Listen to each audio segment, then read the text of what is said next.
The night they sold her to the devil, Celine Vale stood in a wedding dress that wasn't hers, holding flowers meant for another woman's hands. Her stepmother's final words still burned in her ears. He'll never know the difference. But when Adrian Voss turned his cold gray eyes on her at the altar, she realized Miranda had made a fatal mistake.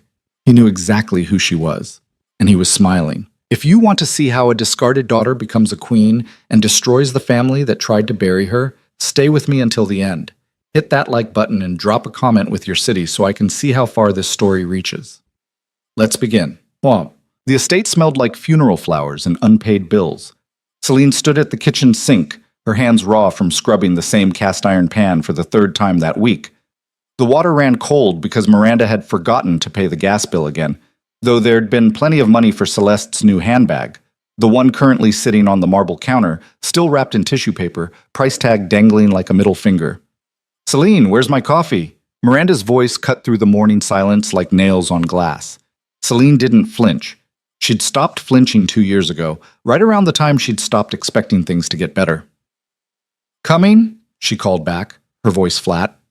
She dried her hands on a towel that used to be white, poured the coffee into the china cup Miranda insisted on using, one of the few pieces from her father's collection that hadn't been sold yet, and carried it into the dining room. Miranda sat at the head of the table, the seat that had been Celine's father's.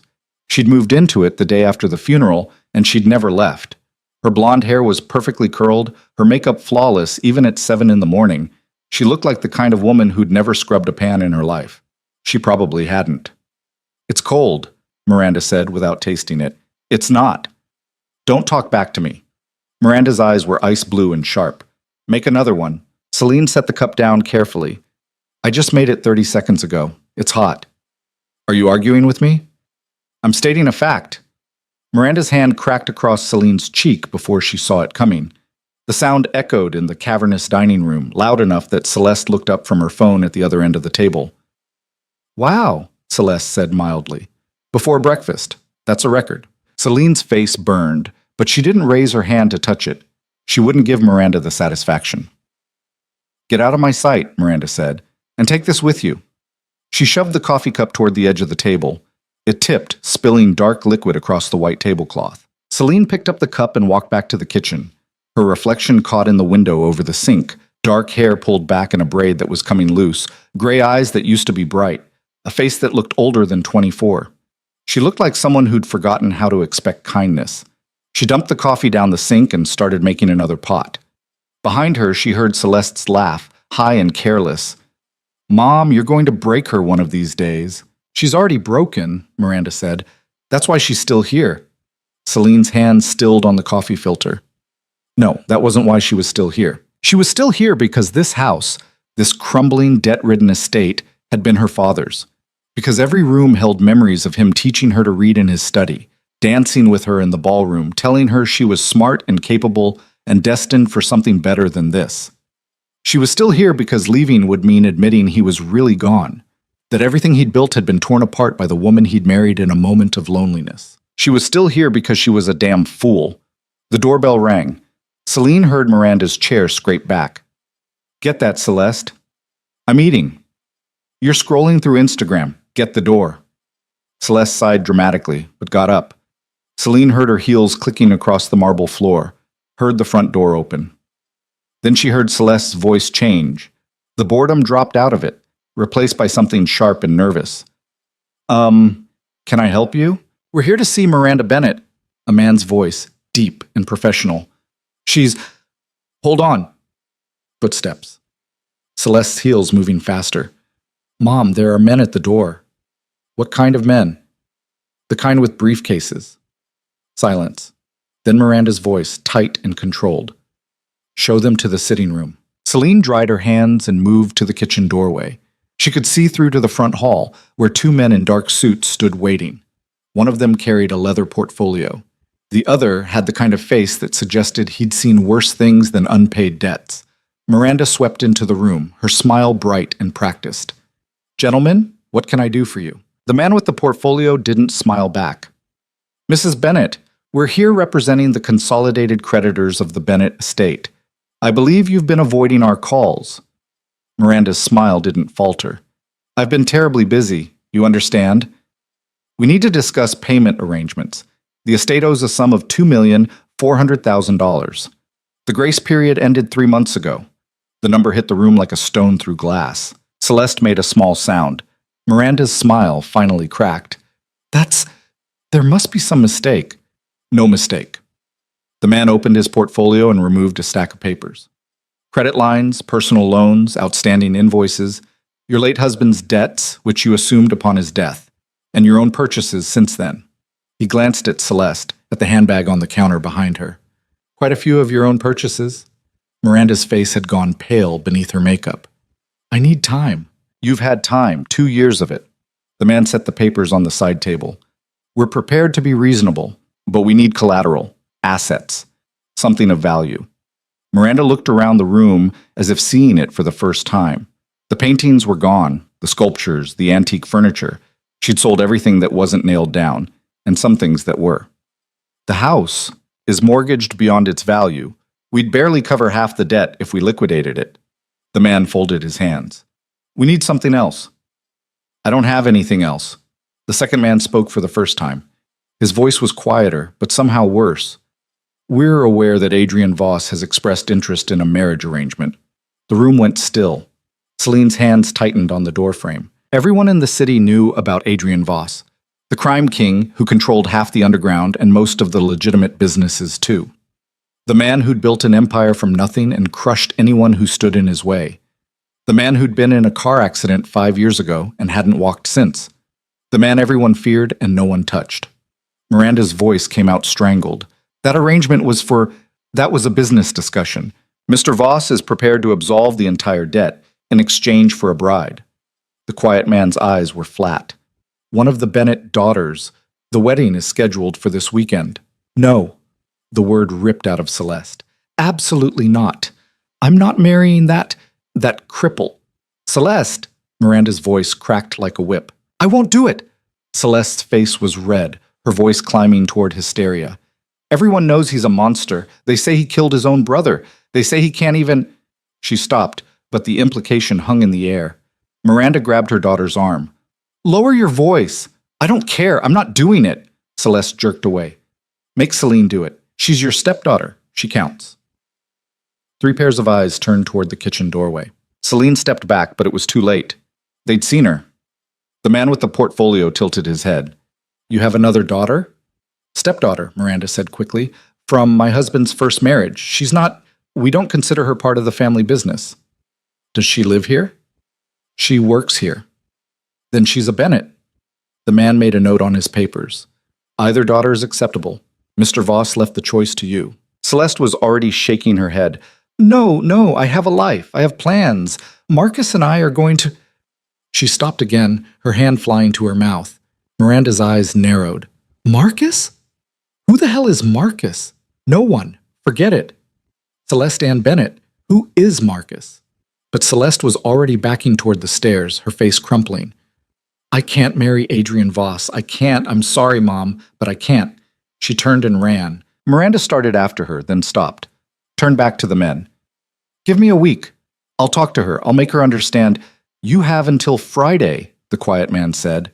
The ceremony is Saturday evening. If no one shows up, we begin liquidation proceedings Monday morning. He glanced at Celine. 1 Bennett woman at the altar. That's all Mr. Voss requires. They left. The house was silent except for Celeste's muffled crying from upstairs. Miranda stood in the center of the sitting room, her hands clenched into fists, her breathing sharp and shallow. When she finally turned to look at Celine, her eyes were wild. This is your fault, she said. Celine blinked. My fault? If your father hadn't left everything in such a mess, if you'd been useful for once in your pathetic life. Miranda crossed the room in 3 strides. You heard them. 1 Bennett woman. Well, you're a Bennett, aren't you? At least legally. The implication settled over Celine like freezing water. No, she said. You don't get to say no? I'm not marrying Adrian Voss. Then we lose everything. Miranda's voice ricocheted off the walls. The house, the money, everything your father built, all of it gone. Is that what you want? To destroy his legacy completely? You already did that. The words came out cold and hard. You and Celeste, you've been bleeding this estate dry since the day he died. Miranda's hand rose again, but this time Celine caught her wrist. Don't, Celine said quietly. For a moment they stood frozen. Then Miranda jerked her arm away, breathing hard. You'll do this, she said, or I'll throw you out with nothing. Not a dollar, not a reference. You'll have nowhere to go and no way to survive. I'll take my chances. Will you? Miranda's smile was vicious. You've been hiding in this house for 2 years, scrubbing floors and pretending you're staying for your father's memory. But we both know the truth, don't we? You're staying because you're afraid. You have no skills, no prospects, nothing. Without this house, you're nothing. The words hit harder than the slap had, because part of them was true. Celine had let herself become small. She'd let Miranda grind her down, day after day, until she'd almost forgotten who she used to be. The girl who'd read philosophy and economics in her father's study. The girl who'd planned to start her own business, travel the world, build something that mattered. That girl had disappeared into the walls of this house. But she wasn't completely gone. No, Celine said again. Miranda's face twisted. Then get out. Fine. Celine walked back to the kitchen, untied her apron, and dropped it on the counter. She walked upstairs to the small room they'd given her, the room that used to be for storage, and pulled out the duffel bag she'd kept packed under the bed for exactly this moment. She was halfway down the stairs when Celeste appeared at the landing above her. You're really leaving? Celeste's voice was small. Celine didn't stop. Yes. What about... Celeste hesitated. What about the wedding? Not my problem. Mom's going to lose everything. Celine reached the bottom of the stairs and turned. Celeste stood at the railing, looking younger than 21, her perfect makeup streaked with tears. You're both going to lose everything, Celine said, because you spent the last 2 years treating this estate like a bank account and me like a servant. You made your choices. Now live with them. She walked out the front door and didn't look back. The city was cold for April. Celine walked 6 blocks before she realized she had nowhere to go. No friends left. She'd lost touch with all of them after her father died. No extended family. Her mother's side had cut ties when she was 10. No savings. Miranda had made sure of that. She sat down on a bench in a small park, her duffel bag at her feet, and stared at the fountain in front of her. The water was off. The fountain had been broken for years. Behind her, footsteps. Celine Bennett? She turned. A woman in a black suit stood there, her dark hair pulled back in a severe bun. She looked like she'd stepped out of a corporate boardroom. Who's asking? Celine said. My name is Diana Roth. I work for Adrian Voss. The woman's expression was unreadable. He'd like to speak with you. Celine's stomach dropped. How did you? We've had people watching your house since the creditors made contact. Mr. Voss likes to know who he's dealing with. Diana gestured to a black car idling at the curb. Please, he doesn't like to be kept waiting. I'm not interested in marrying him. Then tell him yourself. Celine looked at the car, then at her duffel bag, then at the broken fountain. She had nothing to lose. She stood up and followed Diana to the car. The drive took 20 minutes. They left the tree-lined streets of her old neighborhood and moved deeper into the city, toward the glass towers of the financial district. The car pulled into an underground garage beneath one of the tallest buildings, and Diana led her to a private elevator. They rode up in silence. The doors opened onto a penthouse that looked like it had been designed by someone who understood power. Floor-to-ceiling windows overlooked the entire city. The furniture was sleek and modern, all clean lines and dark wood. Everything was immaculate, and in the center of the room, in a wheelchair, sat Adrian Voss. He was younger than she'd expected, maybe 35, with dark hair swept back from a face that was all sharp angles and controlled intensity. His eyes were gray, the kind of gray that looked silver in certain light. He wore a black suit that probably cost more than her father's estate had been worth. He was looking at her like he already knew every secret she'd ever kept. Miss Bennett, he said. His voice was smooth and deep, with just enough edge to remind her he was dangerous. Thank you for coming. Celine set her duffel bag down. I didn't have much choice. You had every choice. You could have refused Diana. You could have run. But you're here. He gestured to the chair across from him. Sit. I'd rather stand. Suit yourself. He leaned back, his hands folded in his lap. I assume you know why I asked to meet you. You want to buy a wife. His mouth curved slightly. I want to settle a debt. The wife is incidental. Then pick Celeste. She's the one they promised you. I don't want Celeste. His eyes never left her face. I want you. The words hung in the air between them. Celine's pulse was hammering, but she kept her voice steady. Why? Because I've been watching you for 6 months. The floor seemed to tilt. I've seen how they treat you, Adrian continued. Your stepmother and her daughter. I've seen you scrubbing floors in a house that should have been yours. I've seen you take every insult, every slap, every humiliation, and keep going. You want to know why I want you instead of Celeste? He leaned forward slightly. Because you're stronger than they'll ever be. Because you've survived 2 years of hell, and you're still standing. Because when I look at you, I don't see a victim. I see someone who's been waiting for a chance to burn it all down. Celine's throat was tight. You don't know me. I know enough. He paused. The wedding is in 4 days. Marry me, and I'll clear the debt.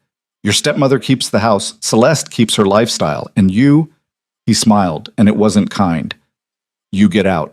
What do you get? A wife who understands that this is a transaction. No illusions, no romance, no expectations beyond what we agree to. His eyes glittered. And someone I can trust not to stick a knife in my back the first chance she gets. You don't trust anyone. No, he agreed, but I trust self-interest. And right now, our interests align. Celine crossed her arms. What happens after the wedding? You live here. You attend events with me when necessary. You play the role of Mrs. Voss for the public. He tilted his head. In private, you have your own wing of the penthouse, your own life. I won't touch you unless you want me to. And if I say no, then you walk out that door with your duffel bag and take your chances on the street. Miranda and Celeste lose everything. The creditors liquidate the estate. He shrugged.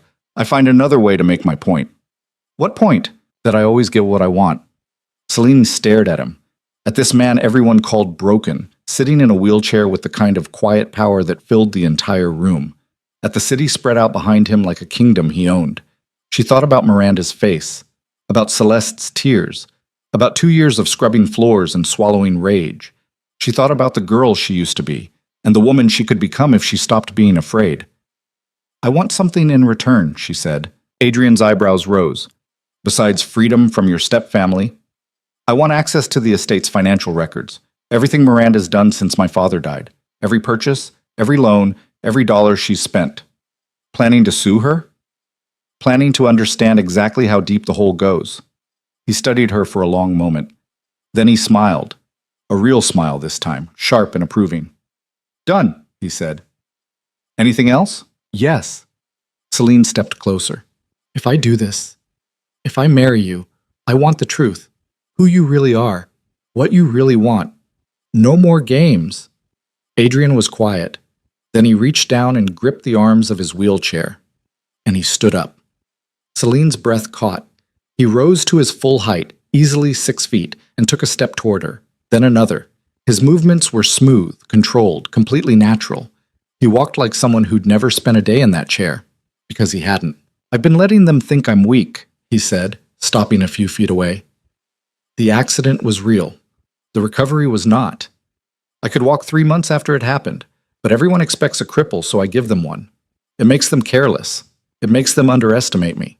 He looked down at her, and for the first time she saw the real man beneath the performance. That's who I am, he said. A liar, a manipulator, someone who will use every advantage, every deception, every weakness to get what I want.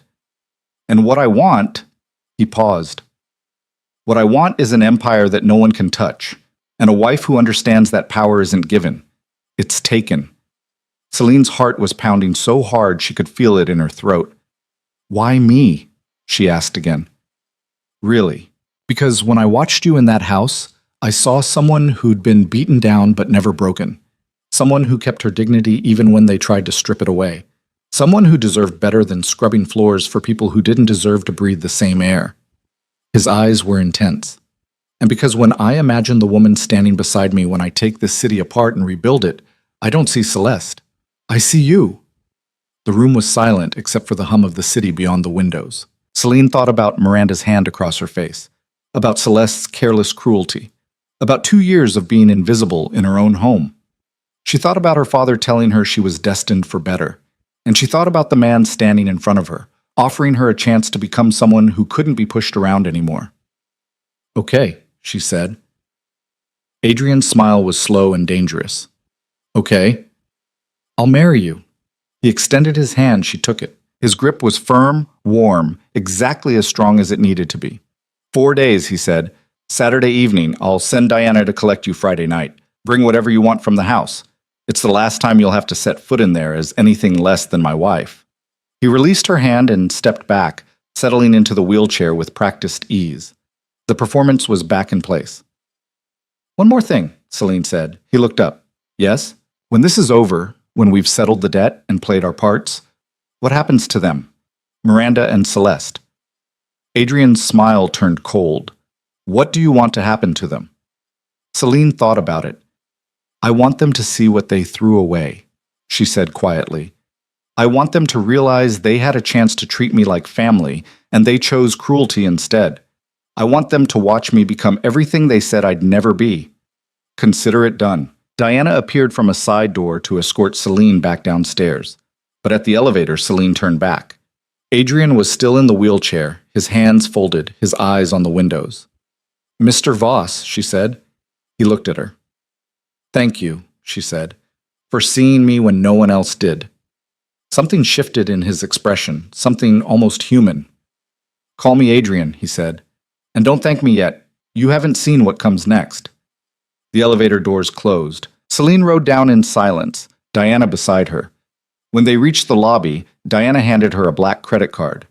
For anything you need before the wedding, clothes, personal items, whatever, no limit. Celine stared at the card. I can't. You're about to become Adrian Voss's wife. You'll need to look the part. Diana's expression softened slightly. He doesn't make offers like this lightly. Whatever you think you're getting into, it's bigger than you realize. Is that a warning? It's a fact. Diana opened the car door. Where can I take you? Celine thought about the duffel bag, the broken fountain, the house that wasn't home anymore. A hotel, she said. Somewhere clean. Diana nodded and gave the driver an address.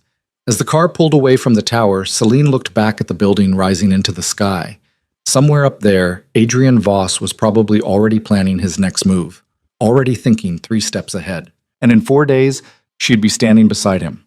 She didn't know if she'd made the right choice, but for the first time in 2 years, she'd made a choice that was entirely her own, and that felt like power. The hotel Diana dropped her at wasn't just clean, it was the kind of place Celine had only seen in magazines. Marble floors, crystal chandeliers, staff who moved like ghosts and anticipated needs before you voiced them. The woman at the front desk didn't even blink when Celine arrived, with nothing but a duffel bag and a black credit card that had no name on it. Miss Bennett, she said, as if Celine had a reservation, as if this had all been arranged. Your suite is ready.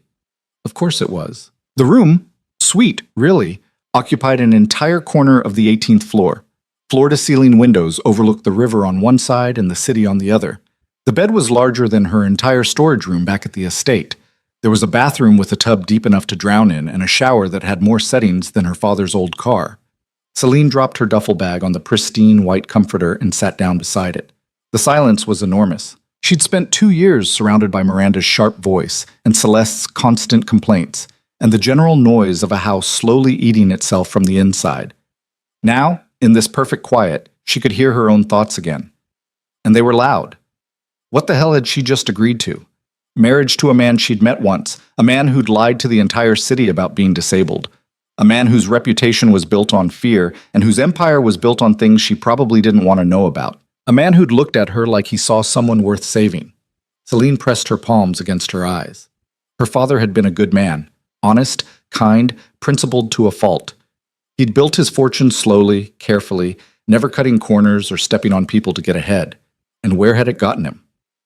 Dead at 52 from a heart attack brought on by stress, leaving everything to a wife who'd married him for his money, and a daughter too grief-stricken to fight back. Maybe being good wasn't enough. Maybe Adrian Voss had the right idea. She stood up, crossed to the window, and looked out at the city spreading below her like a game board. Somewhere out there, Miranda was probably tearing the house apart looking for her. Celeste was probably crying to whatever boyfriend she'd been hiding, and Adrian was sitting in his tower, playing chess with people who didn't even know they were pieces. In 4 days, she'd be one of those pieces too, unless she made herself something more. Celine picked up the phone beside the bed and dialed the front desk. Yes, Miss Bennett? I need a laptop and coffee, a lot of coffee. Right away. 20 minutes later, she was sitting cross-legged on the bed with a brand new laptop open in front of her and a pot of coffee that could fuel a small army. She pulled up search engines and started digging. Adrian Voss had told her to ask for the estate's financial records, but she didn't need to wait for those. She could start with what was public. She found her father's obituary first. It hurt more than she'd expected, seeing his face smiling out from the screen, seeing the sanitized version of his life that Miranda had probably written herself. Beloved husband, devoted father, pillar of the community.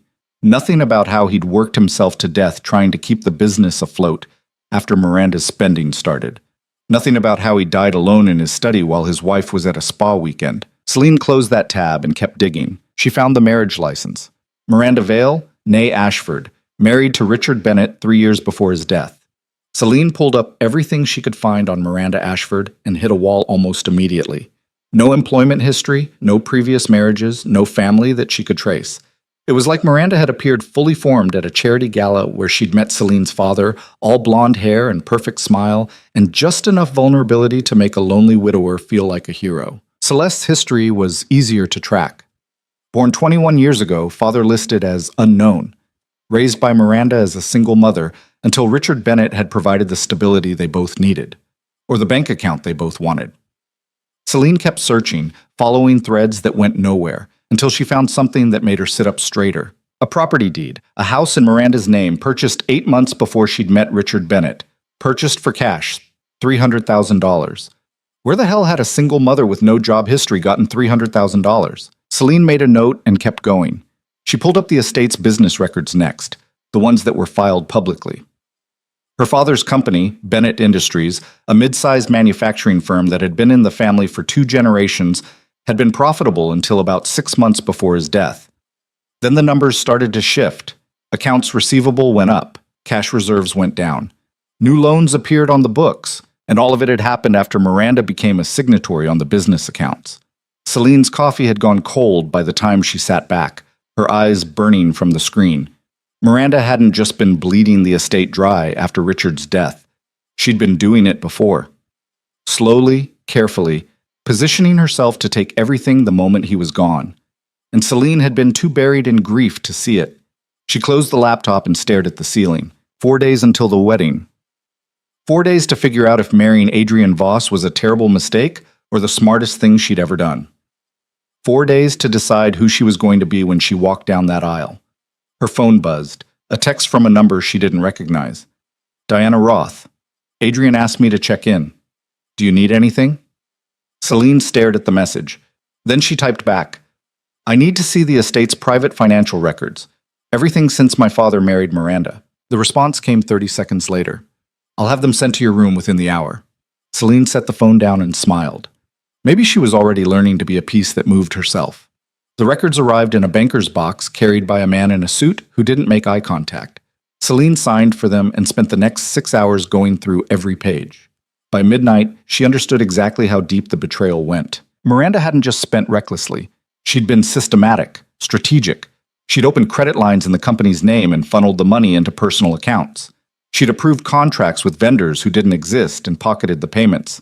She'd even managed to get herself named as the beneficiary on Richard's life insurance policy, a policy worth $2 million that should have gone to Celine. $2 million that had disappeared into Miranda's accounts within a month of Richard's death. Celine sat back, her hands shaking. Her father had been murdered by paperwork and stress, and a wife who'd seen him as a resource to extract. And Celine had let it happen because she'd been too broken to fight. Not anymore. She picked up her phone and called the number Diana had texted from. Miss Bennett? Diana's voice was crisp despite the late hour. I need to see Adrian. It's nearly 1 a.m. I don't care. A pause. Then, I'll send a car. The penthouse looked different at night. The city lights turned the windows into mirrors, reflecting back Celine's own pale face and dark eyes. Adrian was waiting in the same spot she'd left him, still in the wheelchair, still dressed like he'd just stepped out of a boardroom. Couldn't sleep? He asked. Celine set the banker's box down on the table between them. My stepmother stole $2 million from my father's life insurance. She embezzled from the company. She forged documents and opened fraudulent accounts and systematically dismantled everything he built. And she did it while he was still alive. Adrian leaned forward slightly. You have proof? Every transaction, every forged signature, every fake vendor invoice. Celine's voice was steady, but her hands were clenched into fists. She killed him. Maybe not with her own hands, but she killed him just the same. And what do you want to do about it? The question hung in the air. Celine thought about Miranda's ice blue eyes, about Celeste's careless laugh, about 2 years of swallowing rage and scrubbing floors and pretending she was fine. I want to destroy her, she said quietly. I want to take everything she stole and everything she thinks she's going to keep, and I want to burn it all down in front of her. I want her to feel what my father felt, what I felt. Adrian was quiet for a long moment. Then he stood, that same smooth, controlled movement, and walked to the windows. There are 2 ways to destroy someone like Miranda, he said, his back to Celine. The first is fast. I make a phone call. The authorities show up tomorrow. She's arrested for fraud and embezzlement. She goes to prison. It's over. And the second way? He turned. The city lights behind him made his face half shadow. The second way is slow. We let her think she's won. We let her believe that Celeste escaped the marriage and you took her place and everything worked out exactly as she planned. We let her keep the house, keep her lifestyle, keep thinking she's untouchable. His smile was cold. And then piece by piece, we take it all away. We let her watch as the truth comes out, as her friends abandon her, as Celeste realizes what kind of mother she has, as every door she thought was open slams shut in her face. That's crueler, Celine said. Yes. Good. She met his eyes. I want the second way. Adrian crossed the room until he was standing directly in front of her. You're sure? Once we start this, there's no going back. Miranda will know you're behind it. She'll hate you for the rest of her life. She already hates me. Celine's voice didn't waver. At least this way she'll have a reason. He studied her face for a long moment. Then he nodded. We'll start after the wedding, he said. For now, let her think she's safe. Let her think the marriage solved all her problems. It'll make the fall so much worse. What about Celeste? What about her? Celine hesitated. She's not like Miranda. She's spoiled and selfish, but she's not... She didn't know about the embezzlement. She's just a kid who's never been told no. She's 21, Adrian said flatly. And she spent 2 years watching her mother abuse you and did nothing. Don't make excuses for her. I'm not making excuses. I'm saying she's a different problem. Celine crossed her arms. Miranda deserves everything that's coming to her. But Celeste, I think she might actually change if someone made her. You want to save her? I want to give her one chance to save herself. If she wastes it, then she can burn with Miranda. Adrian looked at her with something that might have been respect. You're more ruthless than I thought. I'm learning. He smiled. Good. You'll need it. He moved back to his wheelchair and settled into it with practiced ease. The wedding is Saturday at 6. Small ceremony, just witnesses and the officiant. I've already arranged everything. What do I need to do? Show up. Say the words. Try not to look like you're being led to your execution. He tilted his head. Can you manage that? I think so. Diana will bring you a dress tomorrow. She'll also bring you up to speed on the basics, how to handle the press, who the major players are in my organization, what's expected of you at public events. You'll need to be ready to perform. The word made Celine's stomach twist. Perform. We're putting on a show, Celine, the crippled crime king and his beautiful new wife. The city will eat it up. They'll write stories about how you saved me, how love conquers all that sentimental garbage. His eyes were hard. Let them. The more they underestimate us, the easier it is to move. Is that what you've been doing? Letting them underestimate you? For 5 years. He gestured to the wheelchair. Everyone thinks I'm weak, broken. They offer me deals they wouldn't offer someone they feared. They let things slip in my presence because they assume I'm not a threat. And then I use everything they give me to put a knife in their back. That's why you can walk, Celine said slowly. That's why you've been hiding it. That's why. He leaned back. And you're one of 3 people who know the truth. Diana, myself, and now you. Why tell me? Because if we're going to do this, if we're going to take apart Miranda and rebuild your life and play this game together, then we need to trust each other. At least enough to know each other's secrets. He paused. I showed you mine. What's yours? Celine thought about it. I don't have any. Everyone has secrets. Not me. Miranda made sure of that. She stripped everything away until there was nothing left to hide. Celine met his eyes. But I'll tell you what I do have. I have rage, years of it, and now I finally have somewhere to point it. Adrian's smile was slow and approving. Then we're going to get along just fine. The next 3 days passed in a blur. Diana arrived at the hotel early Thursday morning with a dress bag, a jewelry box, and a thick folder of information. The dress was silk, ivory with a subtle gold undertone, simple enough to avoid looking bridal, but elegant enough to photograph well. The jewelry was antique, a necklace and earrings that had apparently belonged to Adrian's grandmother. "He wants you to wear these," Diana said, setting the box on the table. "They've been in his family for 3 generations." Celine stared at the diamonds glittering against black velvet. "This is too much. It's strategy. You're not just marrying him, you're becoming part of his legacy. These show that he's claiming you, protecting you." Diana's expression was unreadable. In his world, symbols matter. What world is that exactly? The one where power is currency and reputation is armor. Diana sat down across from her.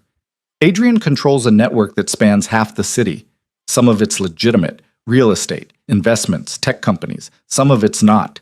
He's made enemies, a lot of them. And now you're going to be a target too." Celine's mouth went dry. "A target. Anyone who wants to hurt him will look at you and see leverage. That's why you need to be smart. Never go anywhere alone. Never accept drinks from strangers. Never trust anyone who approaches you claiming to be a friend of Adrian's unless I've vetted them first." Diana leaned forward. "I know this sounds paranoid, but in this world, paranoia keeps you alive." "You're trying to scare me." "I'm trying to prepare you." Diana's voice softened slightly. "Adrian doesn't let people in. Ever. The fact that he chose you, the fact that he told you about the wheelchair, that means something. But it also means you're in deeper than you realize." Celine thought about the man who'd stood in front of her, offering her a chance to become someone powerful, someone feared. "I can handle it," she said. Diana studied her, then she nodded. "I believe you. Now let's make sure you look the part." They spent the rest of the day going over details. Who Adrian's key associates were. Names and faces that Celine committed to memory. What to say if the press asked questions. Variations on, "We're very private," and "We prefer to keep our personal life personal."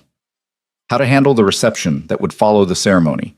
A small gathering of Adrian's closest business partners, all of whom would be watching her like hawks. "They're going to test you," Diana said. "They'll ask pointed questions. They'll try to rattle you. They want to see if you're strong enough to stand next to him." "What happens if they decide I'm not?" "Then they'll try to remove you." Diana's smile was thin. "Don't let them." Friday arrived too fast. Celine spent the morning packing up the hotel room. Not that there was much to pack. Everything she owned still fit in a duffel bag. Diana had offered to take her shopping, to build a wardrobe worthy of Mrs. Adrian Voss, but Celine had declined. She didn't want to show up at the wedding dressed in clothes someone else had chosen. She wanted to walk down that aisle as herself, even if herself was currently wearing jeans and a sweater that had seen better days. At noon, Diana called. "There's been a development," she said without preamble. "Your stepsister is missing." Celine sat up straight. "What?" "Celeste left the estate sometime Wednesday night. Your stepmother filed a missing person report this morning, but it's pretty clear she ran away. There's security footage of her leaving with a suitcase and getting into a car with a man." "Marcus?" Celine said quietly. "Who?" "Her boyfriend. She mentioned him when the creditors came. Miranda didn't know about him." Celine pressed her hand to her forehead. "She ran away to avoid the wedding." "Looks like it. Your stepmother is—" Diana paused, and Celine heard something that might have been a smile in her voice. "Let's just say she's not handling it well." "Is she going to try to stop our wedding?" "She can try. But the agreement was for one Bennett woman at the altar. You're a Bennett. The creditors don't care which one." Diana's tone shifted. "Adrian wanted me to ask if you want to postpone, given the circumstances." Celine thought about Miranda, probably tearing apart Celeste's room looking for clues, about the house slowly collapsing under the weight of unpaid debts, about Celeste somewhere out there with a boy she barely knew, thinking she'd escaped. "No," Celine said. "We go forward, tomorrow at 6. "You're sure?" "I'm sure." That evening, Diana picked her up from the hotel for the last time. They drove through the city as the sun set, painting the buildings gold and orange. Celine watched the streets pass by and tried not to think about the fact that this was her last night as just Celine Bennett.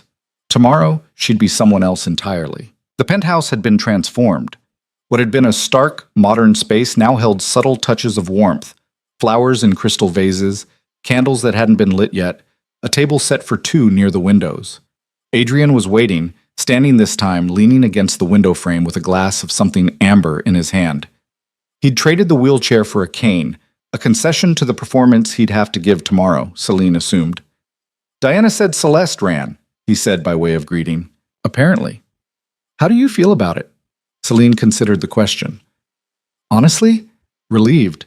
I didn't want her there watching, judging. She'd be doing more than judging, she'd be planning. Adrian took a sip of his drink. Girls like Celeste don't run away for love. They run away because they're too cowardly to face consequences. Maybe. Celine crossed to the windows and looked out at the city. Or maybe she's smarter than I thought. Maybe she saw what Miranda really is and decided to get out while she could. You're generous. I'm realistic. She glanced at him. People change when they're scared enough. Maybe losing everything will teach her something. And if it doesn't, then she made her choice. Celine turned back to the view. Just like I made mine. They stood in silence for a moment, the city sprawling beneath them. Are you nervous? Adrian asked. About tomorrow? Celine thought about it. No, I'm terrified, but not about marrying you. Then what? About becoming someone I don't recognize. She wrapped her arms around herself. 2 years ago, I was someone different. I had plans, dreams, a future. Then my father died, and I just stopped. I let Miranda turn me into this small, quiet thing that didn't fight back. And now I'm about to become your wife and step into a world I don't understand, and I'm scared that I'll lose myself again, that I'll become whoever you need me to be and forget who I actually am. Adrian set down his glass and moved to stand beside her. Do you know why I chose you? You said it was because I was strong. I said it was because you survived. There's a difference. He looked at her, his gray eyes steady. Strength is easy to fake. Survival, real survival, that requires something deeper. It requires knowing exactly who you are at your core and refusing to let anyone take that away, no matter how hard they try. He paused. Miranda tried to break you for 2 years. She failed. You're still here, still fighting. That's not something you lose just because you put on a ring and change your name. How do you know? Because I've been watching you, and I've never once seen you be anything other than exactly who you are. He smiled slightly. Even when who you are is inconvenient. Celine felt something tight in her chest loosen just a fraction. Thank you, she said quietly. Don't thank me. Just don't lose that edge. He picked up his glass again. I need a wife who can hold her own in a room full of sharks. If you show up tomorrow trying to be demure and sweet, we're both screwed. I've never been sweet a day in my life. Good, keep it that way. Diana emerged from one of the side rooms. Your suite is ready, Miss Bennett. I've laid out everything you'll need for tomorrow. Celine followed her through the penthouse to a wing she hadn't seen before. The suite was beautiful, all soft grays and silvers, with a bedroom that overlooked the river and a bathroom that belonged in a magazine. Her duffel bag looked pathetic, sitting on the plush armchair. This is yours, Diana said. Your space. Adrian won't come in here unless you invite him. He told you to say that? He told me to make sure you felt safe. Diana's expression was hard to read. He's a lot of things, but he keeps his word. If he said he won't touch you unless you want him to, he meant it. Celine sank onto the edge of the bed. Why are you helping him? You could work anywhere. I could, Diana agreed, but I work for him because he's the only person in this city who sees potential instead of limitations. He saw it in you. He saw it in me 5 years ago when I was just another lawyer drowning in debt and bad choices. He gave me a chance to be more than what everyone else thought I could be. She headed for the door. Get some sleep. Tomorrow's going to be a long day. After she left, Celine lay back on the bed and stared at the ceiling. In less than 24 hours, she'd be married to a man she barely knew. A man who could walk but pretended he couldn't. A man who'd built an empire on deception and fear. A man who'd looked at her and seen something worth protecting. She thought about her father, about what he would say if he could see her now. Maybe he'd be disappointed. Maybe he'd tell her she was making a terrible mistake. Or maybe he'd understand that sometimes survival meant becoming someone different, someone harder, someone who couldn't be broken by people like Miranda. Celine closed her eyes. Tomorrow, she'd find out which one she was becoming. She woke to sunlight streaming through floor-to-ceiling windows and the smell of coffee from somewhere in the suite. For a moment, she didn't remember where she was. Then it all came rushing back. The penthouse, Adrian, the wedding that was happening in less than 12 hours. Celine sat up and found a tray on the nightstand. Coffee, fresh fruit, pastries that looked like they'd been made by someone who actually cared about their job. A note in Diana's precise handwriting. Eat something. You'll need your strength. She ate mechanically, tasting nothing, then showered in water hot enough to turn her skin pink. When she emerged, Diana was waiting in the bedroom with a makeup artist and a hairstylist who both looked like they'd rather be anywhere else. "We're keeping it simple," Diana said, interpreting Celine's expression. "Adrian's orders. He doesn't want you looking like a doll."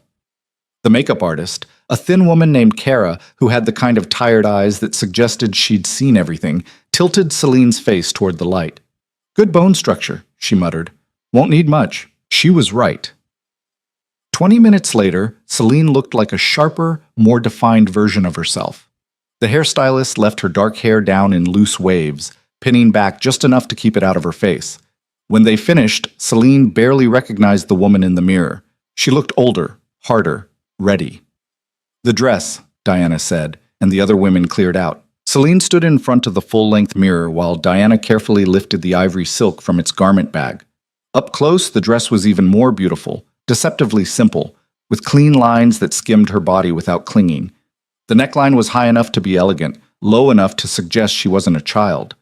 The fabric moved like water when she walked. Diana fastened the necklace around her throat, diamonds that probably cost more than the estate was worth, and stepped back. "Well?" Diana asked. Celine stared at her reflection. The woman looking back at her wasn't the girl who'd scrubbed floors and swallowed insults. She wasn't the daughter mourning her father or the stepdaughter trying to survive. She was someone new, someone who could stand next to Adrian Voss and not look like she was drowning. "I'll do," Celine said. Diana's mouth curved. "You'll more than do. You ready?" "No." "Yes." The ceremony was being held in a private room on the top floor of Adrian's building, a space with glass walls that overlooked the entire city. When Celine arrived, there were already a dozen people waiting. She recognized some of them from the files Diana had shown her. Marcus Chen, Adrian's head of security, built like he could break someone in half without trying. Victoria Laurent, who ran the legitimate side of Adrian's real estate empire and dressed like she'd stepped out of a fashion magazine.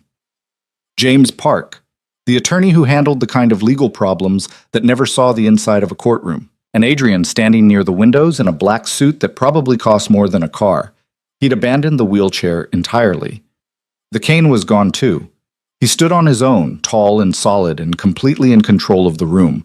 When he saw Celine, something shifted in his expression. Not quite a smile, but close. "Miss Bennett," he said, his voice carrying across the space. "You look acceptable?" she supplied. "I was going to say formidable." The officiant, a severe-looking woman in gray, cleared her throat. "Shall we begin?" Celine walked to Adrian's side. Up close, she could see the tension in his jaw, the way his hands were loose at his sides but ready to move fast if needed. He was nervous. Actually nervous. Somehow that made her feel better. The ceremony was brief. No music, no flowers beyond the simple arrangements on the side tables. No sentimentality. The officiant read the standard vows in a tone that suggested she'd done this 1,000 times and would do it 1,000 more. Adrian's responses were clear and unhesitating. When it was Celine's turn, she kept her voice steady even though her heart was trying to beat its way out of her chest. "Do you, Celine Marie Bennett, take this man to be your lawfully wedded husband?" She looked at Adrian, at the man who'd offered her a way out when she had nothing left, the man who'd seen her at her lowest and decided she was worth something. "I do," she said. The officiant nodded. "By the power vested in me by the city, I now pronounce you husband and wife. You may kiss the bride." Adrian's hand came up to cup her face, his thumb brushing her cheekbone. "Still terrified?" he murmured, low enough that only she could hear. "Absolutely." "Good." And then he kissed her. It wasn't what she'd expected. Not performative or demanding or designed to prove anything to the people watching. It was careful. Almost gentle. Like he understood that she was standing on the edge of something enormous, and he wasn't going to push her over. When he pulled back, his gray eyes were darker. "There," he said quietly. "That wasn't so bad." "Speak for yourself." He smiled, a real one this time, and turned to face the room. "Thank you all for being here. Let's move to the reception." The gathering afterward was small but intense. Adrian's people circulated through the room like sharks, watching Celine with varying degrees of interest and suspicion. She accepted a glass of champagne from a server and took up a position near the windows, trying to look like she belonged there. Victoria Laurent approached first. She was in her 40s, impeccably dressed, with the kind of smile that didn't reach her eyes. "Mrs. Voss," she said, "congratulations." "Thank you." "I have to admit, we were all surprised when Adrian announced the engagement. He's not exactly the marrying type." Victoria's smile sharpened. "Or he wasn't, anyway. What changed his mind?" Celine met her gaze steadily. "You'd have to ask him." "I'm asking you." "Then I'll give you the same answer I'll give anyone else who asks. Our relationship is private. We prefer to keep it that way." Victoria's eyes narrowed. "You've been coached." "I've been prepared." Celine took a sip of champagne. "There's a difference." For a moment, Victoria just looked at her. Then she laughed, sharp and surprised. "Maybe you'll survive after all." She leaned in slightly. "Word of advice. Half the people in this room are looking for a weakness to exploit. The other half are looking for an ally. Figure out which half you're dealing with before you say anything that matters." "Which half are you?" "Neither. I'm the half that's waiting to see if you're actually useful." Victoria's smile was thin. "Adrian doesn't make careless moves. The fact that he married you means something. I just haven't figured out what yet." She walked away, leaving Celine alone again. Marcus Chen was next. He didn't bother with pleasantries. "You know how to shoot?" Celine blinked. "What?" "A gun. You know how to use one?" "No. Learn." He pulled out his phone, typed something, and showed her the screen. "That's the address of a range. Diana will take you next week. You need to know how to protect yourself." "Is that really necessary?" Marcus gave her a look that suggested she'd just asked if breathing was necessary. "You're married to the most dangerous man in the city. People are going to come after you just to get to him. So yeah, it's necessary." He walked away before she could respond. James Park approached with a friendlier expression, though his eyes were just as calculating as Victoria's. "Don't let Marcus scare you. He's paranoid by nature." "He didn't scare me." "No?" James studied her. "Good. You're going to need that. This world, Adrian's world, it's not kind to people who show fear." "I'm starting to understand that. Are you?" He tilted his head. "Because from where I'm standing, you look like someone who just jumped off a cliff and is hoping she grows wings on the way down." Celine's jaw tightened. "Is there a point to this conversation? Just making sure you know what you've gotten yourself into." Adrian's enemies are creative. They'll go after your family, your friends, anyone you care about. They'll dig into your past and weaponize anything they find. And they won't stop just because you're married to him. If anything, that makes you a bigger target. James's voice was conversational, like he was discussing the weather. "I'm not trying to scare you. I'm trying to prepare you. There's a difference. Everyone keeps saying that." "Because it's true." He glanced across the room to where Adrian was talking with Victoria. "He chose you for a reason. I'm just trying to figure out if you're strong enough to justify that choice." "I guess we'll find out," Celine said. James smiled. "I guess we will." The next hour was more of the same. Adrian's people approached one by one, sizing her up, testing her, trying to find the cracks in her armor. By the time the reception started winding down, Celine felt like she'd been through a combat zone. Adrian appeared at her elbow. "You're doing well." "I feel like I've been interrogated by the entire room." "You have. They're making sure you're not a liability." He guided her toward a quieter corner. "What do you think of them?" "I think they're all waiting for me to fail." "Some of them. Others are waiting to see if you're worth their loyalty." He paused. "Victoria likes you. She has a strange way of showing it. She respects strength. You stood your ground. That's more than most people do the first time they meet her." Adrian's hand settled at the small of her back, warm through the silk. "Marcus will have you shooting by next week.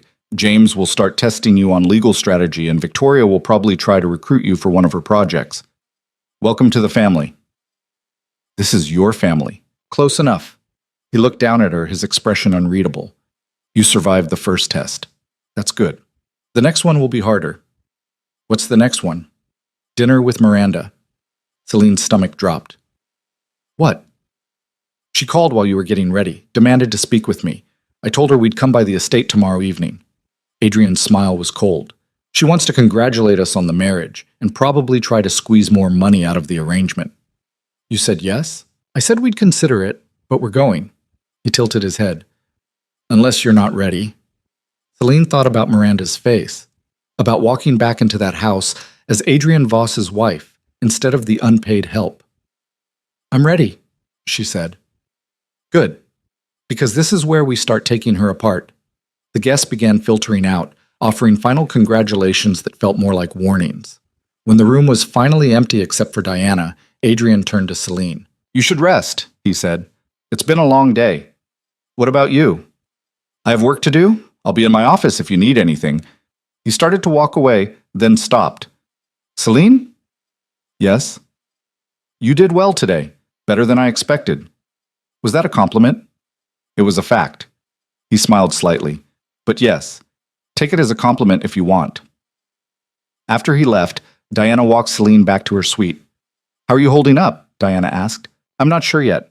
Ask me tomorrow after I've processed the fact that I just married a crime lord in front of witnesses.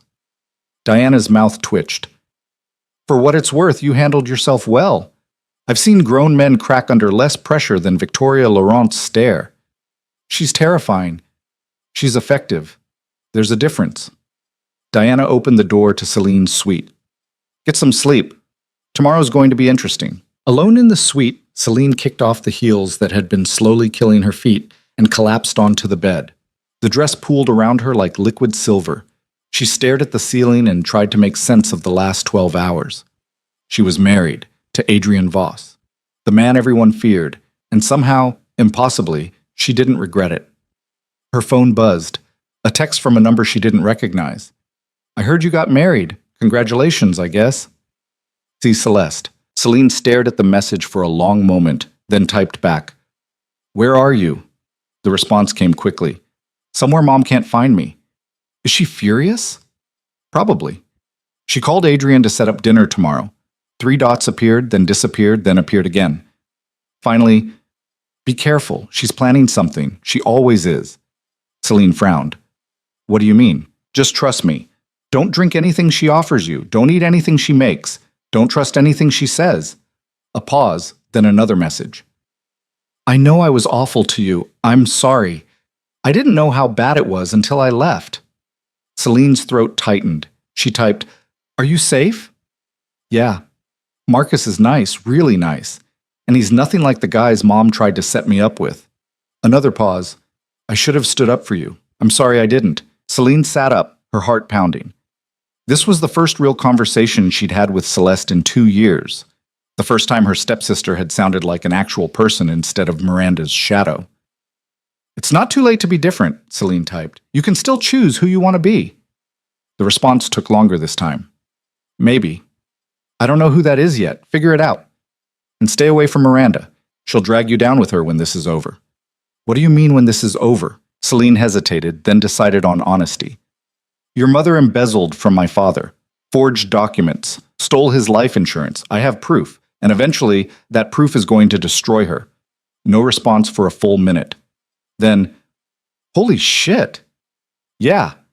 Does Adrian know? He's helping me. Of course he is. He's good at destroying people. Celeste sent a string of crying, laughing emojis. Mom has no idea what she's up against, does she? No, she doesn't. Good. She deserves it. A pause. I'm going to stay away. Far away. I don't want any part of whatever happens next. Smart. Celine? Yeah? Be careful tomorrow. I mean it. She's not going to take this lying down. I know. The conversation ended. Celine set the phone down and stared at it for a long moment.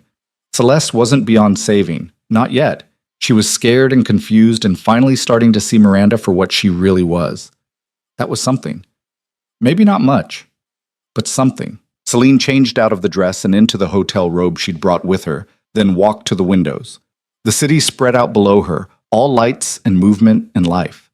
Somewhere out there, Miranda was probably pacing the estate, planning her next move. Somewhere out there, Celeste was hiding with a boy Miranda had never approved of. And here, in this tower, Celine stood as Mrs. Adrian Voss, married to a man who'd built an empire on secrets and fear. A knock at the door made her turn. Adrian stood in this doorway, still in his wedding suit but with the jacket off and the tie loosened. He looked almost human. Can't sleep? He asked. Can't stop thinking. Celine gestured to the windows. How do you do this every day? The performance, the constant testing, the weight of everyone watching to see if you'll slip? Practice. He came to stand beside her, and remembering that they're more afraid of me than I am of them. Are you ever actually afraid? Of course. He met her eyes. Fear keeps you sharp. It's only dangerous if you let it control you. They stood in silence for a moment, watching the city. I got a text from Celeste, Celine said finally. Adrian's expression didn't change. And? She warned me about Miranda, said to be careful tomorrow. Do you believe her? I think she's starting to see the truth. Whether that's enough to save her? Celine shrugged. I don't know yet. You're still hoping she'll change. I'm hoping she'll choose to change. There's a difference. Adrian smiled slightly. You're an optimist. I'm a realist who hasn't completely given up on people yet. Celine turned to face him fully. Is that going to be a problem? No, it might even be useful. He studied her face. You're not what I expected. What did you expect? Someone broken. Someone who'd do what I told them and not ask questions. His eyes were intent. But you're not broken. You're angry, and you're learning to use that anger instead of swallowing it. You sound approving. I am. He reached out and tucked a strand of hair behind her ear, the gesture surprisingly gentle. Anger is a tool. Fear is a tool. Even grief can be a tool if you know how to use it. The people who survive in this world are the ones who understand that emotions aren't weaknesses, they're weapons. Celine's breath caught. Is that what you do? Turn everything into a weapon? Everything and everyone. He dropped his hand. Including myself. And me? You're different. His voice was quiet. You're the one person in this building I don't want to turn into a weapon. I want you to stay exactly as you are, sharp and stubborn, and refusing to break no matter how hard they push. Why? Because that's the woman I need standing beside me when this all goes to hell. Not someone I've shaped into a tool, someone who chose this on her own terms. He paused. Did you choose this? Celine thought about the question, about the hotel room and the broken fountain, and the moment she'd decided to get in Diana's car instead of walking away. Yes, she said, I chose this. Then we're going to be fine. He stepped back toward the door. Get some rest. Tomorrow we walk into the lion's den, and I need you sharp. After he left, Celine returned to the windows. Tomorrow, they'd go back to the estate. Back to the house where she'd spent 2 years being ground down into nothing. But this time, she wouldn't be walking in as the help or the forgotten daughter or the girl nobody wanted. She'd be walking in as Adrian Voss's wife. And that changed everything. She pressed her hand against the glass and smiled. Sunday evening arrived too fast. Celine dressed carefully. A dark green dress that Diana had procured from somewhere. Elegant without being flashy, paired with the diamond earrings from the wedding. She looked expensive, untouchable. Exactly the image they needed to sell. Adrian was waiting in the main room, back in the wheelchair. The transformation was seamless, shoulders slumped just slightly, hands resting loose in his lap, expression carefully neutral. If Celine hadn't seen him stand, hadn't watched him walk across the penthouse like he owned the world, she would have believed he was exactly what he appeared to be. Ready? He asked. No, but let's go anyway. The drive to the estate was quiet. Marcus drove, his eyes constantly scanning the road, the buildings, everything. Diana sat in the passenger seat, typing on her phone. Celine and Adrian sat in the back, not touching but close enough that she could feel the heat of him beside her. Remember, Adrian said as they turned onto the familiar tree-lined street, let her make the first move. Don't react to anything she says. We're here to be polite, accept her congratulations, and leave, nothing more. And if she pushes? Then we push back, but calmly. We're in control here, not her. He glanced at Celine. How are you feeling? Like I'm about to walk back into a nightmare. You're not walking in alone this time. The car pulled up to the estate's front gate. Marcus spoke into the intercom, and the gate swung open. As they drove up the long driveway, Celine saw the house with new eyes. The crumbling facade Miranda had never bothered to maintain, the overgrown gardens her father had once kept immaculate, the windows that needed washing. The whole place looked tired. Fitting. Marcus helped Adrian into the wheelchair, another seamless performance, and Celine walked beside him as they approached the front door. It opened before they reached it. Miranda stood in the doorway, dressed in cream and gold, her blonde hair perfect, her smile bright and false. She looked like she'd been waiting for this moment. "Celine," she said warmly, as if the last 2 years hadn't happened. "And Mr. Voss? Welcome. Please, come in." The house smelled the same. Furniture polish and expensive candles and something underneath that Celine had never been able to identify. Decay, maybe. The slow rot of something that had been beautiful once. Miranda led them to the sitting room, the same room where the creditors had delivered their ultimatum. She'd set up tea service on the side table, china cups and small cakes arranged like she was hosting royalty. "Please sit," Miranda said, settling into her usual chair. "Celine, why don't you pour?" It was a power play. A subtle reminder that even though Celine had left, Miranda still expected her to serve. Celine stayed exactly where she was. "I'm sure you can manage." Miranda's smile tightened. "Of course. How silly of me." She poured tea with practiced grace, handed cups to Adrian and Celine, and took one for herself. "I have to say, I was shocked when I heard about the wedding. So sudden." "We saw no reason to wait," Adrian said smoothly. "Still, one would think Celine might have invited her family. We are her family, after all." Miranda's eyes were sharp. "Unless she's told you otherwise." "Celine told me everything I need to know," Adrian said. The temperature in the room seemed to drop. Miranda's smile didn't waver. "I'm sure she has her version of events. But you have to understand, Mr. Voss, Celine has always been difficult. Even when my dear husband was alive, she had a tendency to exaggerate, to seek attention." "Is that right?" Adrian said mildly. "It broke Richard's heart. He tried so hard to reach her, to make her feel included, but she always held herself apart, as if she was better than the rest of us." Miranda sipped her tea delicately. "When he died, I hoped she might finally soften. Instead, she became even more withdrawn, hostile even. I tried everything to help her, but—" She sighed dramatically. "Well, you can't save someone who doesn't want to be saved." Celine's hands were trembling with rage. She set down her teacup before she threw it. Adrian's hand found hers under the table, his grip firm and grounding. "That's an interesting story," he said. "Very different from the one the financial records tell." Miranda went still. "I'm sorry?" "The records, bank statements, credit applications, forged signatures, they paint quite a different picture of who was hostile and who was trying to survive." Adrian's smile was pleasant. "Would you like to see them? I have copies." The color drained from Miranda's face. "I don't know what you're talking about." "No?" Adrian tilted his head. $2 million in life insurance that should have gone to Celine, $300,000 in fraudulent vendor invoices, personal purchases charged to the company accounts. Shall I continue? Miranda stood up abruptly. "Get out." "We were just leaving," Adrian said calmly. Marcus appeared in the doorway, ready to wheel him out, but Adrian held up a hand. "Actually, there's one more thing." "I said get out!" "The debt is cleared," Adrian continued, as if she hadn't spoken.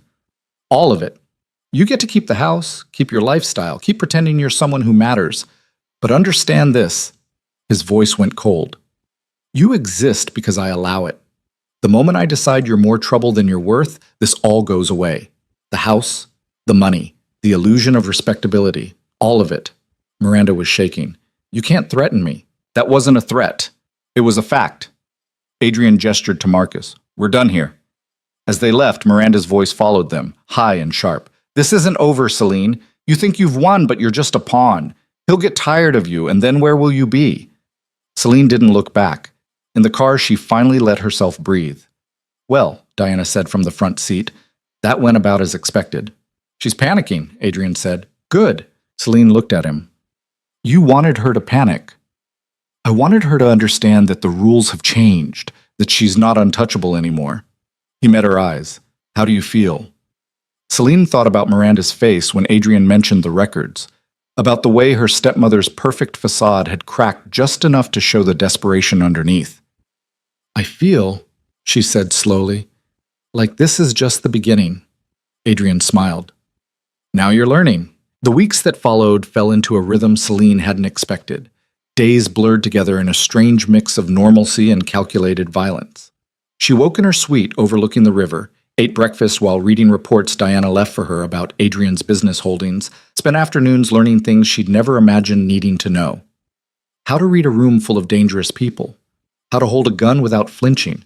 How to smile at someone while imagining their downfall. Marcus took her to the shooting range twice a week. The first time she'd barely been able to hold the pistol steady. By the third week, she could hit the center target more often than not. Better, Marcus said, watching her reload, but you're still hesitating before you pull the trigger. Because I'm shooting at paper. Pretend it's not paper. Pretend it's someone coming at you. Someone who wants to hurt you. He adjusted her stance slightly. Fear makes you freeze and anger makes you sloppy. You need to find the place in between. Celine raised the gun, sighted down the barrel, and squeezed the trigger. The shot hit just left of center. What place is that? She asked. Control. Marcus stepped back. Do it again. And this time, breathe through it. She did. The next shot hit dead center. Marcus smiled, a rare expression on his usually stoic face. Now you're getting it. Victoria recruited her for lunch meetings with potential investors, using Celine as a kind of human lie detector. Watch their eyes when I mention the numbers, Victoria would murmur. Tell me if they're buying it. Celine learned to read micro-expressions, to catch the tiny tells that meant someone was lying or nervous or planning something.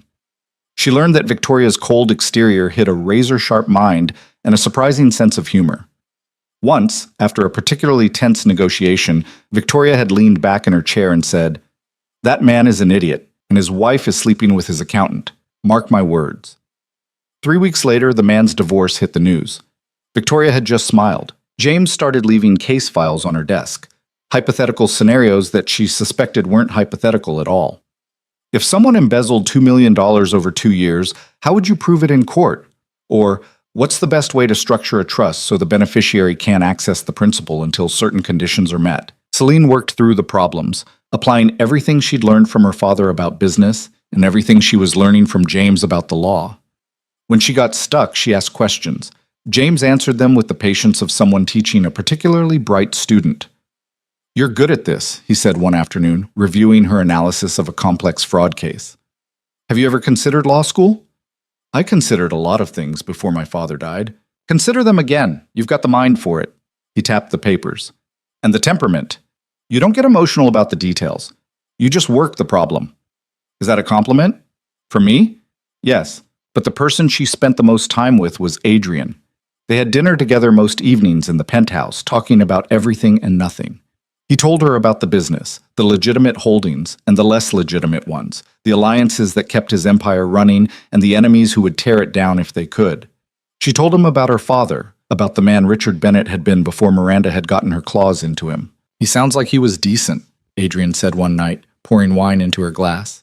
"He was. Too decent for his own good, probably." Celine swirled the wine.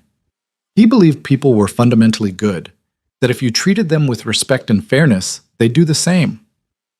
And your stepmother proved him wrong.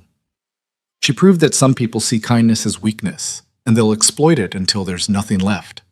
Celine took a sip. "You wouldn't have liked him. You're too different." "Maybe. Or maybe I would have respected him for sticking to his principles even when they cost him." Adrian leaned back. "Not everyone has the courage to stay soft in a hard world." "Is that what you think he was? Soft?" "I think he was strong enough to be gentle. That's not the same as weak." Adrian met her eyes. "And I think he raised a daughter who learned from both his strengths and his mistakes. That's something." Celine felt something warm unfold in her chest. "Thank you." "For what?" "For not dismissing him. For understanding that being good doesn't make you stupid." "I never thought it did." Adrian set down his glass. "But I do think it makes you vulnerable. And vulnerability in this world gets you killed. Is that why you're never vulnerable?" "I'm vulnerable every time I let you see me walk." He said it lightly, but there was truth underneath. "You could destroy me with that information. One phone call to the right person, and my entire empire crumbles. I wouldn't—" "I know. That's why I told you." He stood, abandoning the wheelchair entirely when they were alone. "Trust is the most dangerous weapon there is, and I'm trusting you with mine." The words hung between them, heavy with implications Celine wasn't ready to unpack. She changed the subject. "What's the plan with Miranda? You said we were taking her apart slowly. When does that start?" Adrian's smile turned cold. "It already has." The first crack appeared 3 weeks after the wedding. Celine was having coffee with Victoria when Diana appeared with her tablet, her expression carefully neutral. "You should see this." The tablet showed a news article, small, buried on page 6 of the business section, but damning nonetheless. An investigation into Bennett Industries' accounting practices during Richard Bennett's final year. Questions about irregular transactions and missing funds. No names mentioned yet, but the implication was clear. Did you? Celine looked at Adrian, who'd appeared in the doorway. James filed an anonymous tip with the Regulatory Commission, he said calmly. They're going to audit the company's books. When they do, they'll find exactly what we want them to find. Victoria scanned the article. How long until this connects to Miranda directly? 2 months. Maybe 3. They'll trace the accounts, find her signature on the documents, build their case. Adrian's eyes were hard. By the time they're done, she won't be able to claim ignorance. Celine's hands were shaking. She's going to know this came from us. Let her know. Let her panic. Panic makes people careless. He moved closer. Are you having second thoughts? Celine thought about her father's face in those last months, about the stress lines around his eyes, the way he'd aged years in the span of weeks, about coming home to find him slumped over his desk, gone before the ambulance could arrive. No, she said. No second thoughts. The second crack came 2 weeks later. Miranda called the penthouse. Diana answered, listened for 30 seconds, then wordlessly handed the phone to Celine. What have you done? Miranda's voice was shrill. The bank froze my accounts. They're saying there's an investigation. They won't tell me anything except that it's related to Richard's estate. This is you, isn't it? You and that man you married. Celine kept her voice level. I haven't done anything. Liar, everything was fine until you left, until you married him. Now suddenly there are audits and investigations, and Miranda's voice cracked. You're trying to destroy me. I don't have to try. You destroyed yourself when you stole from my father. Silence on the other end. Then quieter. I never stole anything. That money was mine. I was his wife. You forged his signature. You opened accounts in the company's name and funneled money into your personal holdings. You took his life insurance that should have gone to me. Celine's voice was cold. That's not being a wife. That's being a thief. He owed me. Miranda's composure shattered completely. I gave him the best years of my life. I raised Celeste alone until he came along. I deserved that money. You deserved nothing, and now you're going to lose everything. Celine ended the call. Her hands were trembling. Adrian took the phone from her and set it aside. Good, he said simply. I feel sick. That means you're human. It'll pass. He guided her to the couch. The first time you really hurt someone who hurt you, it feels wrong, like you've become the thing you hated. But you haven't. There's a difference between justice and cruelty. Is there? Because right now it feels pretty cruel. She had 2 years to treat you with basic human decency. She chose cruelty every single day. What we're doing, Adrian sat beside her. What we're doing is giving her exactly what she earned. Not more, not less. Celine leaned her head back. When does it stop feeling terrible? Maybe never. Maybe that's the price of taking control of your own life. His hand found hers. But I can tell you this, it gets easier. The second time, the third time. Eventually you learn to separate what you feel from what you need to do. And then you become dangerous. Is that what you are? Dangerous. I'm the most dangerous person you'll ever meet. He said it matter-of-factly. But I'm on your side. Remember that when this gets hard. The calls from Miranda became more frequent, desperate. She tried threats first. She'd go to the press. She'd tell everyone what kind of man Adrian really was. She'd ruin them both. When that didn't work, she tried begging. She needed money, just a little to get by until the investigation cleared. She'd pay it back, she promised. Celine stopped answering. But Celeste called too, and those calls Celine took. Mom's losing it, Celeste said during one late-night conversation. She keeps calling me, asking where I am, begging me to come home. I think she's scared. She should be. Celine, Celeste's voice was small. What's going to happen to her? She's going to face consequences for what she did. Prison, probably.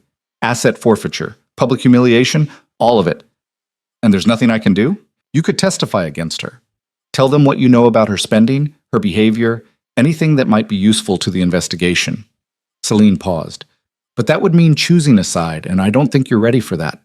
Celeste was quiet for a long moment. I don't want her to go to prison. Even after everything she did? She's still my mother. Celeste made a frustrated sound. I know she's terrible. I know what she did to your dad, to you, to everyone. But she's all I've ever had. How do I just walk away from that? Celine softened slightly. You don't have to do it all at once. You just have to decide who you want to be. Someone who enables her or someone who stops her. There's no middle ground anymore. That's not fair. No, it's not, but it's true. After Celeste hung up, Adrian emerged from his office. She's going to choose Miranda. You know that, right? Maybe. Or maybe she'll surprise us. You're still hoping she'll change. I'm hoping she'll have the chance to change. What she does with that chance, Celine shrugged. That's on her. 2 months after the wedding, the investigation went public in a big way. Front page news, federal charges filed against Miranda Bennett for wire fraud, embezzlement, and forgery. The estate was seized pending the outcome of the trial. Miranda's bail was set at $500,000, money she didn't have anymore, because every account she'd controlled had been frozen.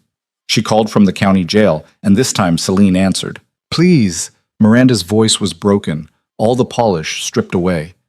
Please, Celine, I'll give everything back. I'll testify, I'll cooperate, whatever you want. Just get me out of here. No. Please, I'm begging you, I can't stay in here. You don't understand what it's like. I understand perfectly. It's what you deserve. Celine's voice was ice. You spent 2 years grinding me down, making me feel worthless, taking everything my father built and burning through it like it didn't matter. Now you get to see what it feels like to have nothing, to be nothing. I'm sorry. Miranda was crying now. I'm sorry, okay? I was wrong. I was terrible to you, I admit it. Just please. Being sorry isn't enough. It doesn't fix what you broke. It doesn't bring my father back. It doesn't give me those 2 years back. Celine's throat was tight. You made your choices. Now live with them. She hung up. This time, she didn't feel sick. She felt nothing at all. Adrian found her standing at the windows, staring out at the city. How do you feel? He asked. Empty. Is that normal? Yes. You just drew a line in the sand, decided that some things can't be forgiven, some people can't be saved. That takes something out of you. He stood beside her. But it also makes you stronger, because now you know exactly what you're capable of. I'm capable of destroying someone who destroyed me first. You're capable of protecting yourself, of demanding justice when everyone else would tell you to be the bigger person and move on. Adrian's reflection in the glass was sharp. The world tells women to forgive, to be gracious, to turn the other cheek, but sometimes the right thing to do is burn it all down and build something new from the ashes. Celine turned to face him. Is that what we're doing? That's exactly what we're doing. The trial was set for 6 months out. In the meantime, Miranda sat in county lockup, unable to make bail, unable to contact anyone except her court-appointed attorney. The press had a field day. Wealthy widow steals from dead husband's estate, faces decades in prison. Some outlets painted her as a victim of circumstance. Most didn't. Celine watched it all from a distance, insulated by Adrian's name and money and the fortress he'd built around them both. But she knew the real confrontation was still coming. It arrived in the form of an invitation. Victoria dropped it on Celine's desk one afternoon. Heavy cardstock, elegant script, the kind of invitation that cost more than most people spent on rent. The Hartwell Foundation Gala, Victoria said. Annual fundraiser for the city's elite. $5,000 a plate. Everyone who matters will be there. Celine scanned the invitation. Why are you showing me this? Because Adrian wants to go. And he wants to bring you. Victoria's smile was thin. It's time to introduce you to the real players in this city. The people who control the money, the power, the decisions that shape everything. You've been hidden away for 2 months. They're curious. Curious isn't good. Curious is opportunity. You show up on Adrian's arm. You show them you're not some delicate flower who needs protection. You show them you're a threat in your own right. Victoria leaned against the desk. This is your debut. Make it count. Celine looked at the invitation again. The gala was 3 weeks away. 3 weeks to prepare for the kind of event where one wrong word could destroy a reputation, where alliances were formed and broken over champagne and canapes, where people smiled at you while plotting your downfall. She thought about the girl who used to scrub floors and swallow insults. That girl was gone. What do I need to know? Celine asked. Victoria's smile widened. Everything, and we don't have much time. The next 3 weeks were a crash course in high society warfare. Victoria taught her which families controlled which industries, who was sleeping with whom, which seemingly friendly faces hid the sharpest knives. Diana drilled her on current events, economic trends, political developments, anything that might come up in conversation. James ran her through scenarios, testing her ability to deflect invasive questions and turn conversations to her advantage. Someone asked about your father's estate, James said during one session. What do you say? I say the matter is in the hands of the authorities, and I'm confident justice will be served. Too stiff. Try again, Celine thought. I say my father was a good man who deserved better, and I'm making sure his legacy is protected. Then I change the subject to their business or family or whatever gets them talking about themselves. James nodded approval. Better. People love talking about themselves. Use that. Adrian watched most of these sessions from the sidelines, occasionally offering input, but mostly letting his team shape her. Once, after a particularly brutal practice round with Victoria, he'd pulled Celine aside. You don't have to do this, he'd said quietly. The gala, the performance, any of it. If you want to stay here, stay private, I'll make it work. No, Selena shook her head. I'm tired of hiding. I want them to see me. I want them to know I'm not going anywhere. They're going to come at you hard, test you, provoke you, try to find weaknesses. Let them try. Celine met his eyes. I've survived worse than rich people at a party. He'd smiled at that. Yes, you have. The night of the gala, Diana arrived with a garment bag that she hung carefully in Celine's closet. What is it? Celine asked. Open it. The dress was midnight blue, almost black in certain light, with a neckline that plunged just low enough to be daring and a skirt that moved like water. It was stunning, powerful, the kind of dress that announced you were someone worth noticing. Adrian chose it, Diana said. He has good taste. He has expensive taste. Same thing in this world. Diana began laying out jewelry. The diamonds you wore at the wedding won't work here, too traditional. We need something with edge. She produced a necklace, white gold and sapphires, modern and sharp. The earrings matched. When Celine put them on, she barely recognized herself. The woman in the mirror looked dangerous. Good. Adrian was waiting when she emerged, dressed in a black tuxedo that fit him like it had been made specifically for his body, which it probably had been. He'd abandoned the wheelchair completely tonight. This event was important enough that he was revealing the truth to the people who mattered. When he saw her, something shifted in his expression. You look... He stopped, shook his head. Forget it. You know how you look. How do I look? Like you could destroy someone's entire world before dessert. He offered his arm. Ready to make an entrance? The gala was being held at the Meridian Hotel, the kind of place that had doormen in white gloves and chandeliers worth more than most houses. When Celine and Adrian arrived, every head in the entrance hall turned. She felt the weight of their stares like physical pressure. Curiosity, calculation, envy, disdain. They were all there, mixed together in expressions that tried to be polite. Adrian kept his hand at the small of her back, guiding her through the crowd. The woman in red at 2 o'clock is Senator Walsh's wife. She hates her husband and loves gossip. The man talking to her is Devin Cross, tech billionaire with political ambitions. The couple by the bar are the Hartfords, old money, suspicious of everyone who isn't, and the woman heading straight for us. Is someone you don't like? Celine finished, reading his body language. That obvious? You just went rigid. The woman approaching was in her 50s, immaculately dressed, with the kind of smile that didn't reach anywhere near her eyes. Adrian, how lovely to see you on your feet. I'd heard rumors, but I didn't believe them. Catherine, Adrian's tone was polite ice. May I introduce my wife, Celine? Catherine's eyes raked over Celine like she was inventory. How charming. I wasn't aware you were the marrying type, Adrian. What changed? I met the right person, Adrian said smoothly. How romantic. Catherine's smile sharpened. Though I have to say, I was surprised to hear you married Richard Bennett's daughter. Such a tragedy. What happened to that family? I heard the widow is facing criminal charges. There it was, the first thrust. Celine met Catherine's eyes steadily. Stepmother. She was my stepmother, not my mother, and yes, she's facing charges for what she did. Justice delayed isn't justice denied. Of course. Still, it must be difficult for you. All that scandal attached to your name. The scandal is attached to her name, not mine. I'm a Voss now. Celine let the words land. And the Voss name carries quite a bit of weight, doesn't it? Catherine's smile tightened. Indeed it does.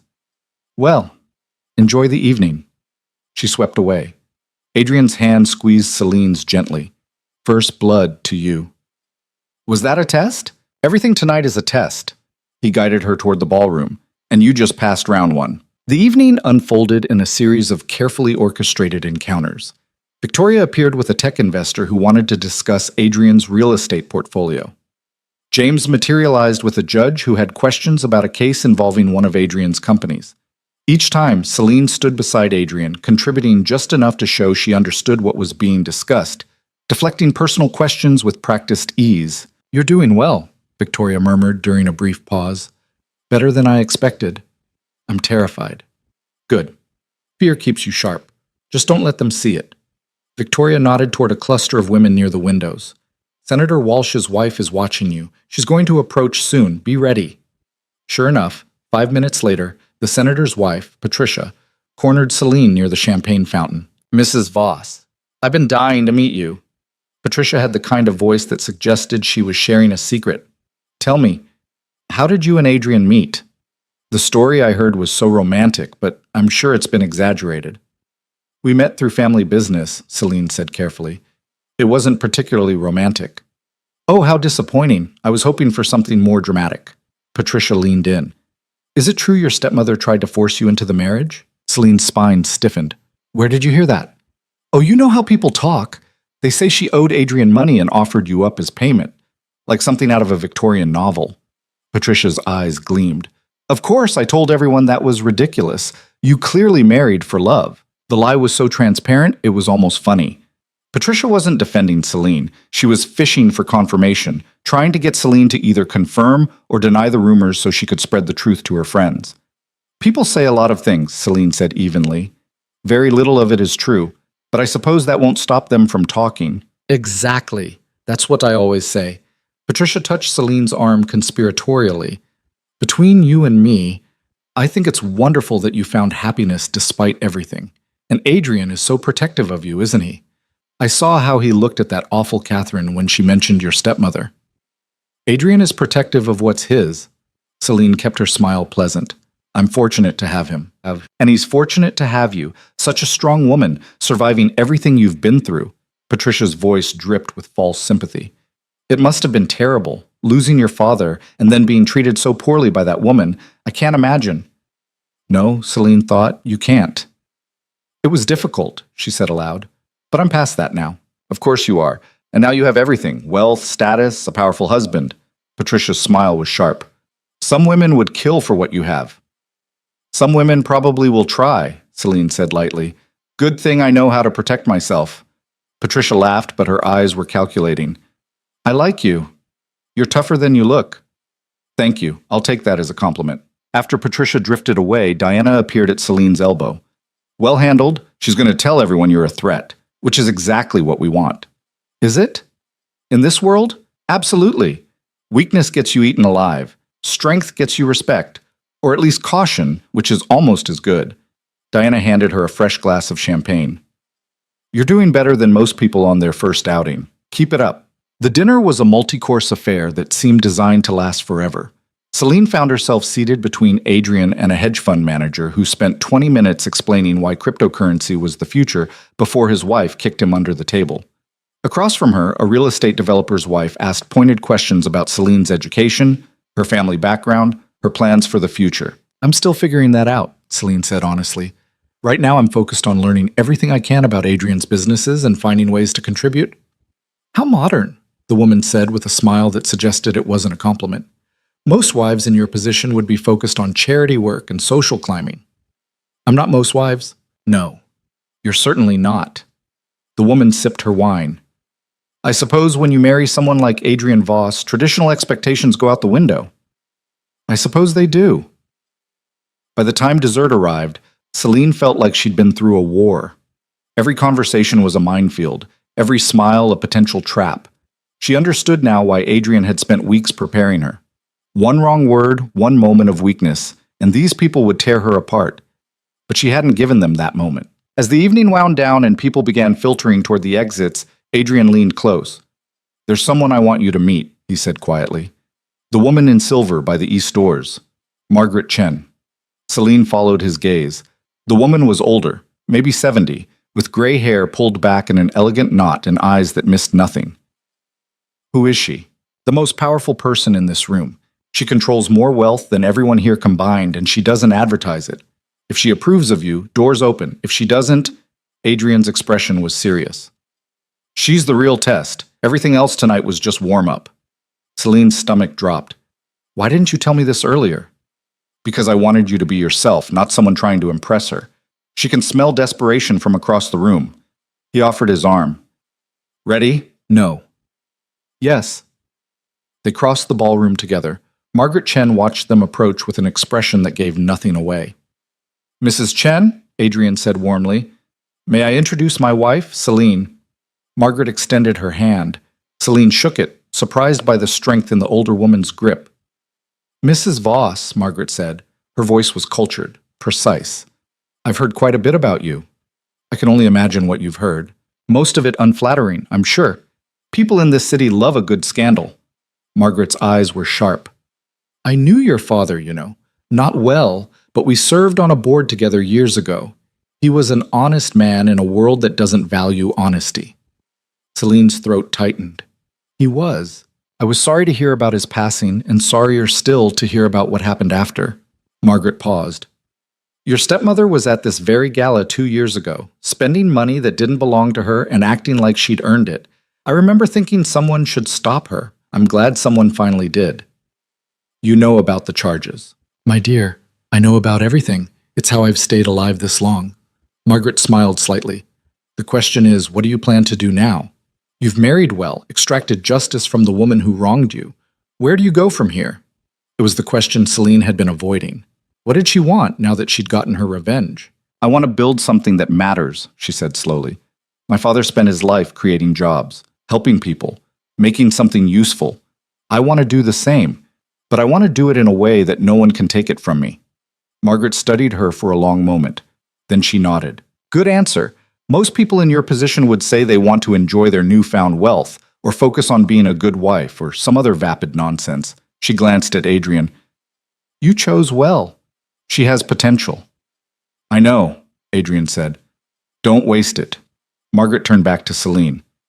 If you're serious about building something, come see me next week. I sit on the boards of several foundations looking for fresh leadership. We'll talk about what you're capable of. She walked away before Celine could respond. What just happened? Celine asked. You passed the real test, Adrian said. Margaret Chen doesn't offer mentorship lightly. If she's willing to talk to you, it means she sees something worth investing in. I don't understand. You will. He guided her toward the exit. Come on, we've done enough for one night. In the car ride home, Celine leaned her head back and closed her eyes. How did I do? Really? Better than expected. Better than I did my first time. Adrian's hand found hers in the darkness. You held your own against people who've been playing this game for decades. That's not nothing. It felt like nothing. It felt like I was drowning and trying not to show it. That's what power feels like when you're learning to use it. Uncomfortable and terrifying, and like you're one mistake away from disaster. His thumb traced circles on her palm. But you didn't make any mistakes. You were exactly who you needed to be. Celine opened her eyes and looked at him. Who was that? Yourself, just sharper, more dangerous. He smiled. The woman I knew you could become. Back at the penthouse, Celine kicked off her heels and collapsed onto the couch. Adrian poured them both whiskey and sat beside her. To surviving your first society event, he said, raising his glass. To surviving. She clinked her glass against his and drank. The whiskey burned going down, but in a good way. When's the next one? 2 weeks. Smaller event, fewer sharks. You'll be fine. What if I'm not fine? What if I mess up, say the wrong thing, embarrass you? Then we handle it together. Adrian set down his glass. You're not alone in this anymore, Celine. Whatever happens, we face it as partners. That was the deal. Partners. The word settled over her like a blanket. She'd spent so long being alone, first in grief, then in survival, that she'd forgotten what it felt like to have someone in her corner. Someone who saw her struggling and didn't use it against her. Thank you, she said quietly. For what? For seeing me. When no one else did. When I didn't even see myself. Adrian was quiet for a moment. Then he reached out and tucked a strand of hair behind her ear, the gesture achingly gentle. I told you before. I chose you because you were already strong. I just gave you a reason to stop hiding it. His gray eyes were intense. Everything you did tonight, everything you've done these past 2 months, that's all you, not me. Don't forget that. Celine didn't trust herself to speak, so instead she leaned forward and kissed him. It wasn't like the wedding kiss, careful and controlled. This was real, honest. Born from weeks of growing trust and shared purpose, and the slow realization that the man sitting beside her had become someone she actually cared about. When she pulled back, Adrian's eyes had darkened. "Celine, I know what I'm doing," she said, "and I know you said you wouldn't touch me unless I wanted you to, so I'm telling you, I want you to." For a moment he didn't move. Then he stood, offered his hand, and pulled her to her feet. "Are you sure?" he asked. "I'm sure." He led her to his room, not hers, but his, a space she'd never entered before. It was simpler than she'd expected. Clean lines, dark colors, a bed that looked like it had actually been slept in. He kissed her again, and this time there was no hesitation, no performance. Just two people who'd been circling each other for weeks finally giving in to what they both wanted. Later, lying in the darkness with Adrian's arm around her, Celine stared at the ceiling and tried to process everything that had changed. She was married to a dangerous man. She'd helped destroy her stepmother. She'd stepped into a world of wealth and power and manipulation that she barely understood. And somehow, impossibly, she was starting to build something new from the wreckage of her old life. "What are you thinking?" Adrian asked, his voice rough with sleep. "That I don't recognize myself anymore. Is that good or bad?" Celine thought about the girl who'd scrubbed floors, about the woman who'd walked into that gala with her head high and come out victorious. "I think it's good," she said. "I think I'm finally becoming who I was supposed to be all along." Adrian pulled her closer. "Then my work here is done." "Your work is just beginning. We still have to finish what we started." "With Miranda?" "With everything." Celine turned to face him in the darkness. "She's just the beginning. There are other people who need to pay, other wrongs to right, other battles to fight." Adrian smiled. "Now you sound like me. Maybe I'm learning from the best." "Maybe you are." They fell asleep tangled together, and for the first time since her father's death, Celine felt like she was exactly where she was meant to be. The prosecution built their case methodically over the next 4 months. Celine watched from a distance as the evidence she'd helped gather became the foundation of the state's argument against Miranda. Bank records, forged signatures, testimony from vendors who'd never provided the services they'd billed for. Every piece of paper, every transaction, every lie Miranda had told came back to haunt her. James kept Celine updated.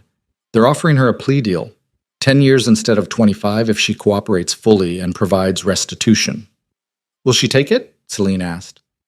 "Her lawyer is advising her to, but Miranda—" James shook his head. "She still thinks she can talk her way out of this. She wants to go to trial." "Let her." Adrian looked up from the contract he was reviewing. "You're sure? A trial means publicity, means your name in the papers, reporters asking questions." "I'm sure." Celine met his eyes. "I want everyone to see exactly what she did. No plea deals, no quiet settlements. She gets her day in court, and then she gets exactly what she deserves." The trial started on a Tuesday in early autumn. The courthouse steps were crowded with reporters, cameras, people who'd come just to watch the spectacle. Celine walked through them with her head high, Adrian beside her, Marcus and Diana flanking them like guards. She wore gray, professional, severe, the color of someone who wasn't here to perform, but to witness justice. Inside, the courtroom was smaller than she'd expected. Miranda sat at the defense table in a cheap suit her public defender had probably picked out, her blonde hair dull, her face older than it had been 6 months ago. When she saw Celine enter, something desperate and angry flashed across her expression. The prosecution called their first witness, an accountant who'd worked for Bennett Industries and noticed irregularities in the books. Then a bank officer who'd processed some of Miranda's fraudulent transfers. Each one added another brick to the wall, closing in around her. On the third day, they called Celine. Walking to the witness stand felt like walking through water. Every eye in the room was on her. The prosecutor, a sharp woman named Ellen Reeves, gave her an encouraging nod. "Please state your name for the record." "Celine Marie Voss, formerly Bennett." "Mrs. Voss, how did you know the defendant?" "She was married to my father. She was my stepmother for 3 years before his death." Ellen walked her through the timeline, her father's marriage to Miranda, the changes in his behavior, his stress, his declining health, his death, and the aftermath. Miranda's treatment of Celine, the way she'd been reduced to unpaid labor in her own home. Did you notice anything unusual about the estate's finances during this time? I noticed we were running out of money. My father had been comfortable, not wealthy, but secure. After he died, there were suddenly bills we couldn't pay, creditors calling, threats of foreclosure. But Miranda and Celeste kept spending like nothing had changed. Did you investigate? Not at first. Celine paused, choosing her words carefully. I was grieving. I wasn't thinking clearly. But after I left the estate, I requested the financial records and discovered the extent of the fraud. Ellen entered the documents into evidence, page after page of Miranda's theft, projected onto screens for the jury to see. Celine watched their faces as they absorbed it. Shock, disgust, anger. Good. Miranda's lawyer, a tired-looking man who seemed to know he was fighting a losing battle, cross-examined her next. Mrs. Voss, isn't it true that you have a financial motive for testifying against my client? No. You stand to inherit your father's estate if Mrs. Bennet is convicted, don't you? I stand to see justice done for my father. The money doesn't matter, doesn't it? You married Adrian Voss shortly after leaving the estate, a man who agreed to clear the family debts in exchange for a bride. That sounds like a financial transaction to me. Celine's jaw tightened. My marriage is not on trial here. But it's relevant to your credibility. You're testifying against a woman who could block your inheritance, and you're married to a man who benefits from her conviction. The jury deserves to know your motives might not be as pure as you claim. My motive, Celine said clearly, is that she stole from my father. She forged his signature, embezzled from his company, and contributed to the stress that killed him. Those are facts, not opinions. The financial records prove it. My testimony is just context. The lawyer tried a few more angles, but Ellen objected to most of them. When Celine finally stepped down, her hands were shaking, but her voice had never wavered. Adrian was waiting in the hallway.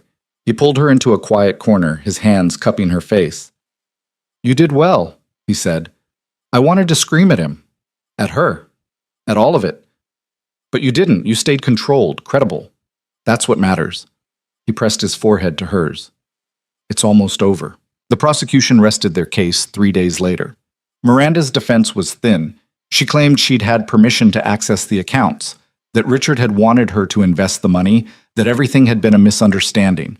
But the paper trail contradicted every claim. The jury deliberated for 6 hours.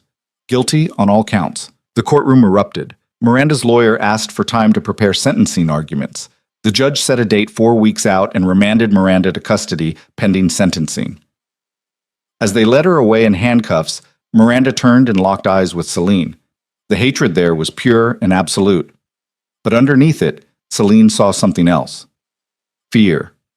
The sudden understanding that she'd lost everything and there was no getting it back. Celine didn't look away.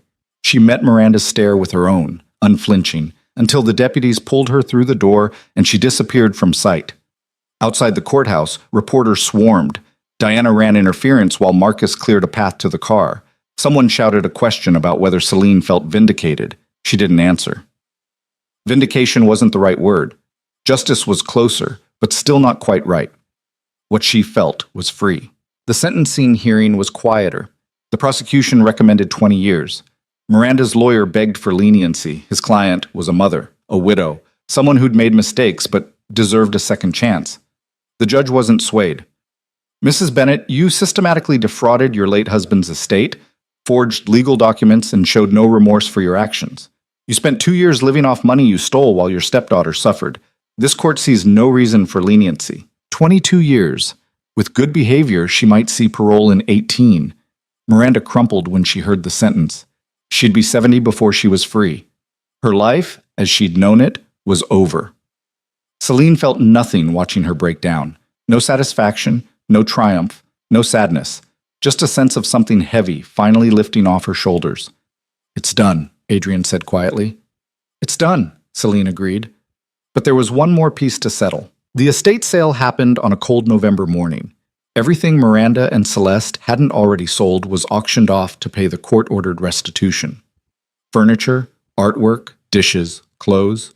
Strangers walked through the rooms where Celine had grown up, picking through her family's history like it was a garage sale. Celine bought back 3 things.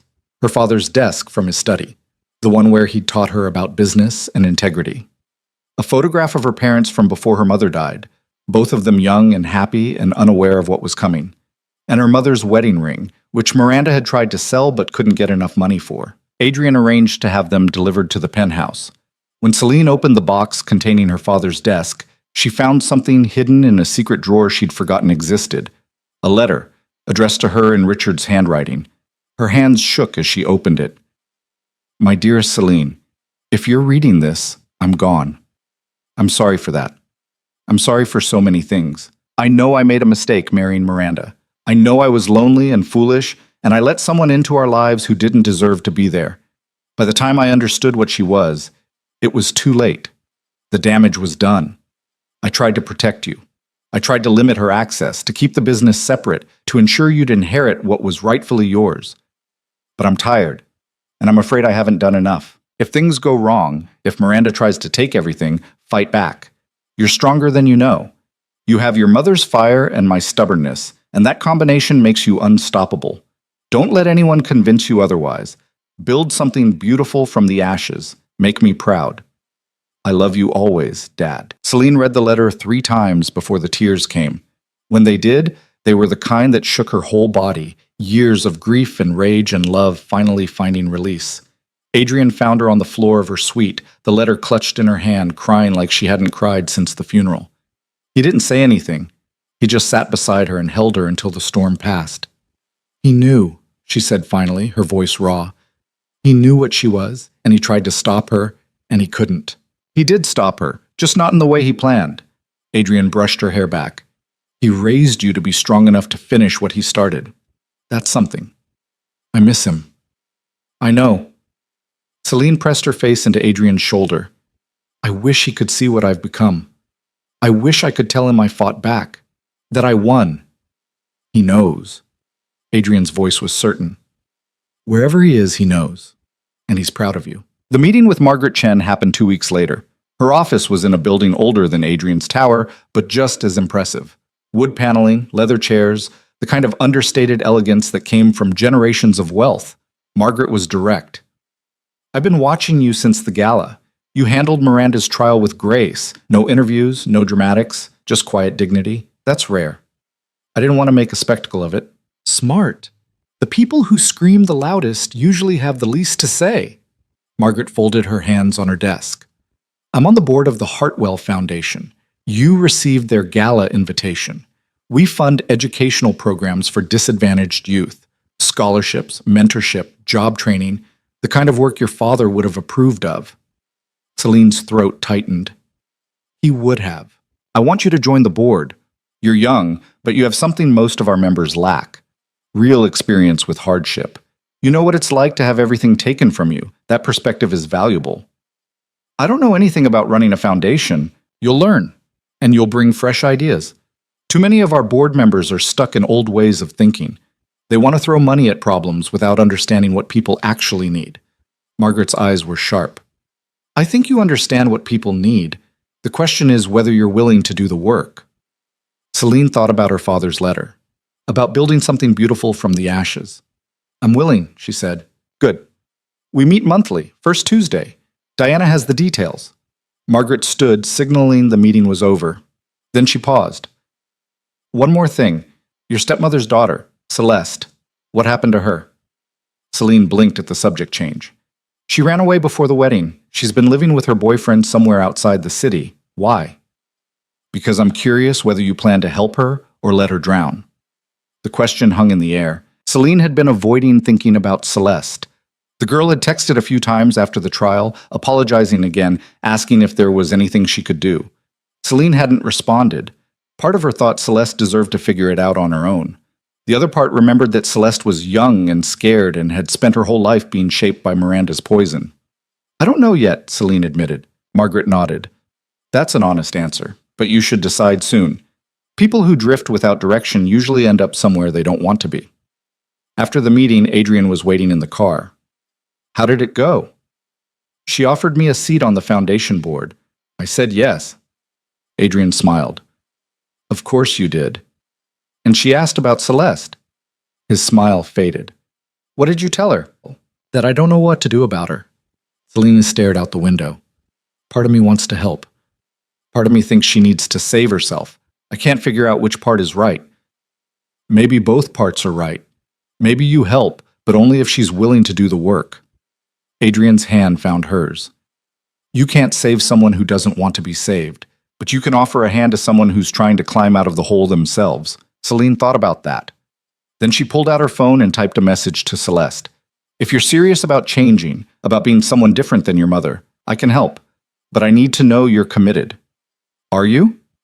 The response came 10 minutes later. Yes. I'm serious. I don't want to end up like her. Please. Celine showed the message to Adrian.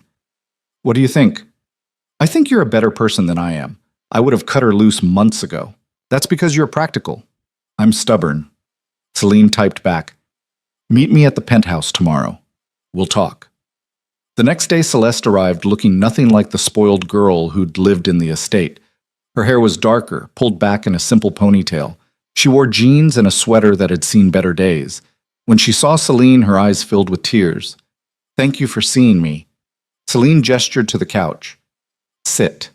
Tell me what you've been doing. Celeste sat on the edge of the cushion like she might bolt at any moment. Marcus got a job at a garage. I've been working at a coffee shop. It's not much, but it's honest work. And it's... She paused. It's the first time I've ever had to actually work for something. How does it feel? Terrible. Humbling?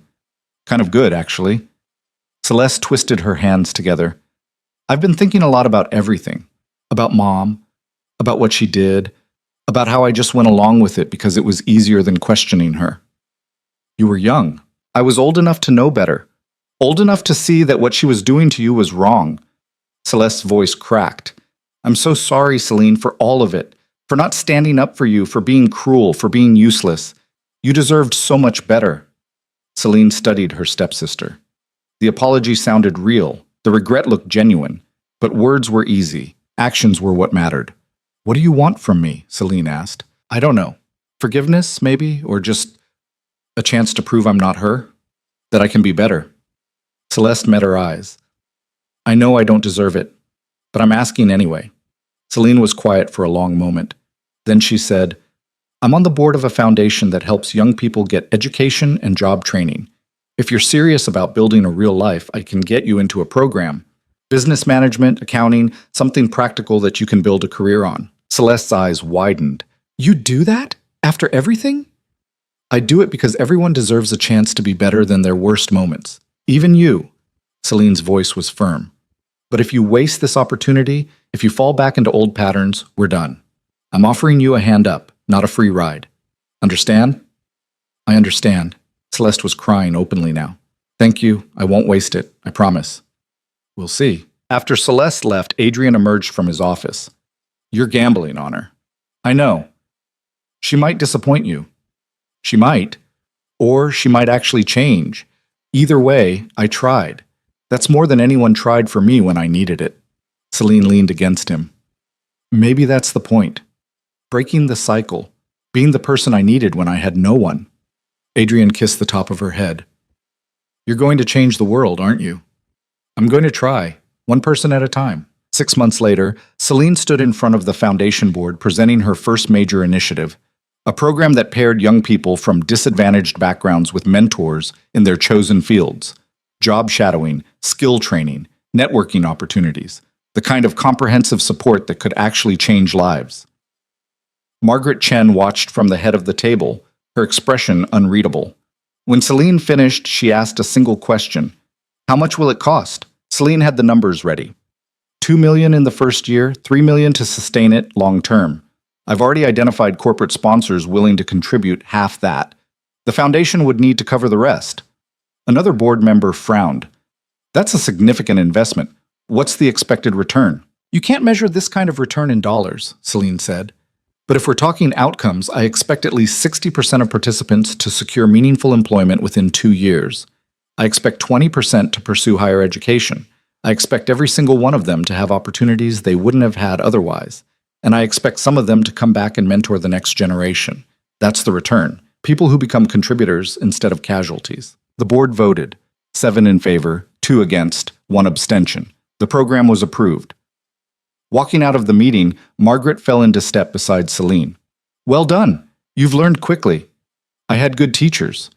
You had the raw material already. We just helped you polish it. Margaret paused at the elevator. Your father would be proud. You're building exactly the kind of legacy he'd want.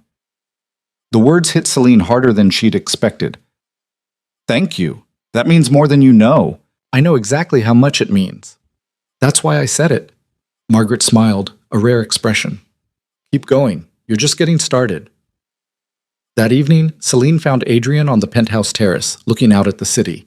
The skyline was lit up like a constellation, millions of lives playing out in those glowing windows. Your program got approved, he said without turning around. You already knew it would. I had faith in you. He glanced back. Though I'll admit, the way you handled Roberts, that was impressive. He's shot down every proposal for the last 5 years. Getting him to abstain instead of voting no is practically a miracle. I told him his grandson would benefit from the program. He's been struggling to find work after dropping out of college. Roberts didn't want to admit it publicly, but he wanted help. Celine joined Adrian at the railing. Everyone has a pressure point. You taught me that. I taught you a lot of things. You're starting to use them better than I do. I had a good teacher. They stood in comfortable silence, watching the city breathe. Somewhere out there, Miranda was serving her sentence, learning what it felt like to have nothing. Somewhere out there, Celeste was attending classes and working at her coffee shop, trying to become someone different. And here, in this tower, Celine stood beside the man who'd given her a chance to rebuild her life from nothing. Do you ever regret it? Adrian asked. Marrying me, getting involved in all this, giving up the chance to just walk away and start fresh somewhere else? Celine thought about the question, about the girl she'd been and the woman she'd become, about everything she'd lost and everything she'd gained. No, she said. I don't regret any of it, even the hard parts, especially the hard parts. They made me who I am. And who are you? It was the same question he'd asked the night before their wedding. Then, she hadn't known how to answer. Now she did. I'm someone who survived, someone who fought back, someone who's building something that matters. She turned to face him. I'm the woman standing beside you, the woman running a foundation, the woman who learned to turn pain into power instead of letting it destroy her. That's who I am. Adrian's smile was slow and genuine. I love you, you know. It was the first time he'd said it. The first time either of them had said it. Celine's breath caught. I love you too. He pulled her close, and she fit against him like she'd been made for this, for him, for this life they were building together. What happens now? She asked. Now we keep going, keep building, keep taking care of each other and the people who depend on us. He kissed her forehead. Now we live the life we fought for. That night, lying in bed with Adrian asleep beside her, Celine pulled out her father's letter and read it one more time. Build something beautiful from the ashes. Make me proud. She'd done that. Was still doing it. Every day she woke up and chose to be someone who created instead of destroyed, who helped instead of hurt, who turned her anger into something useful instead of letting it poison her.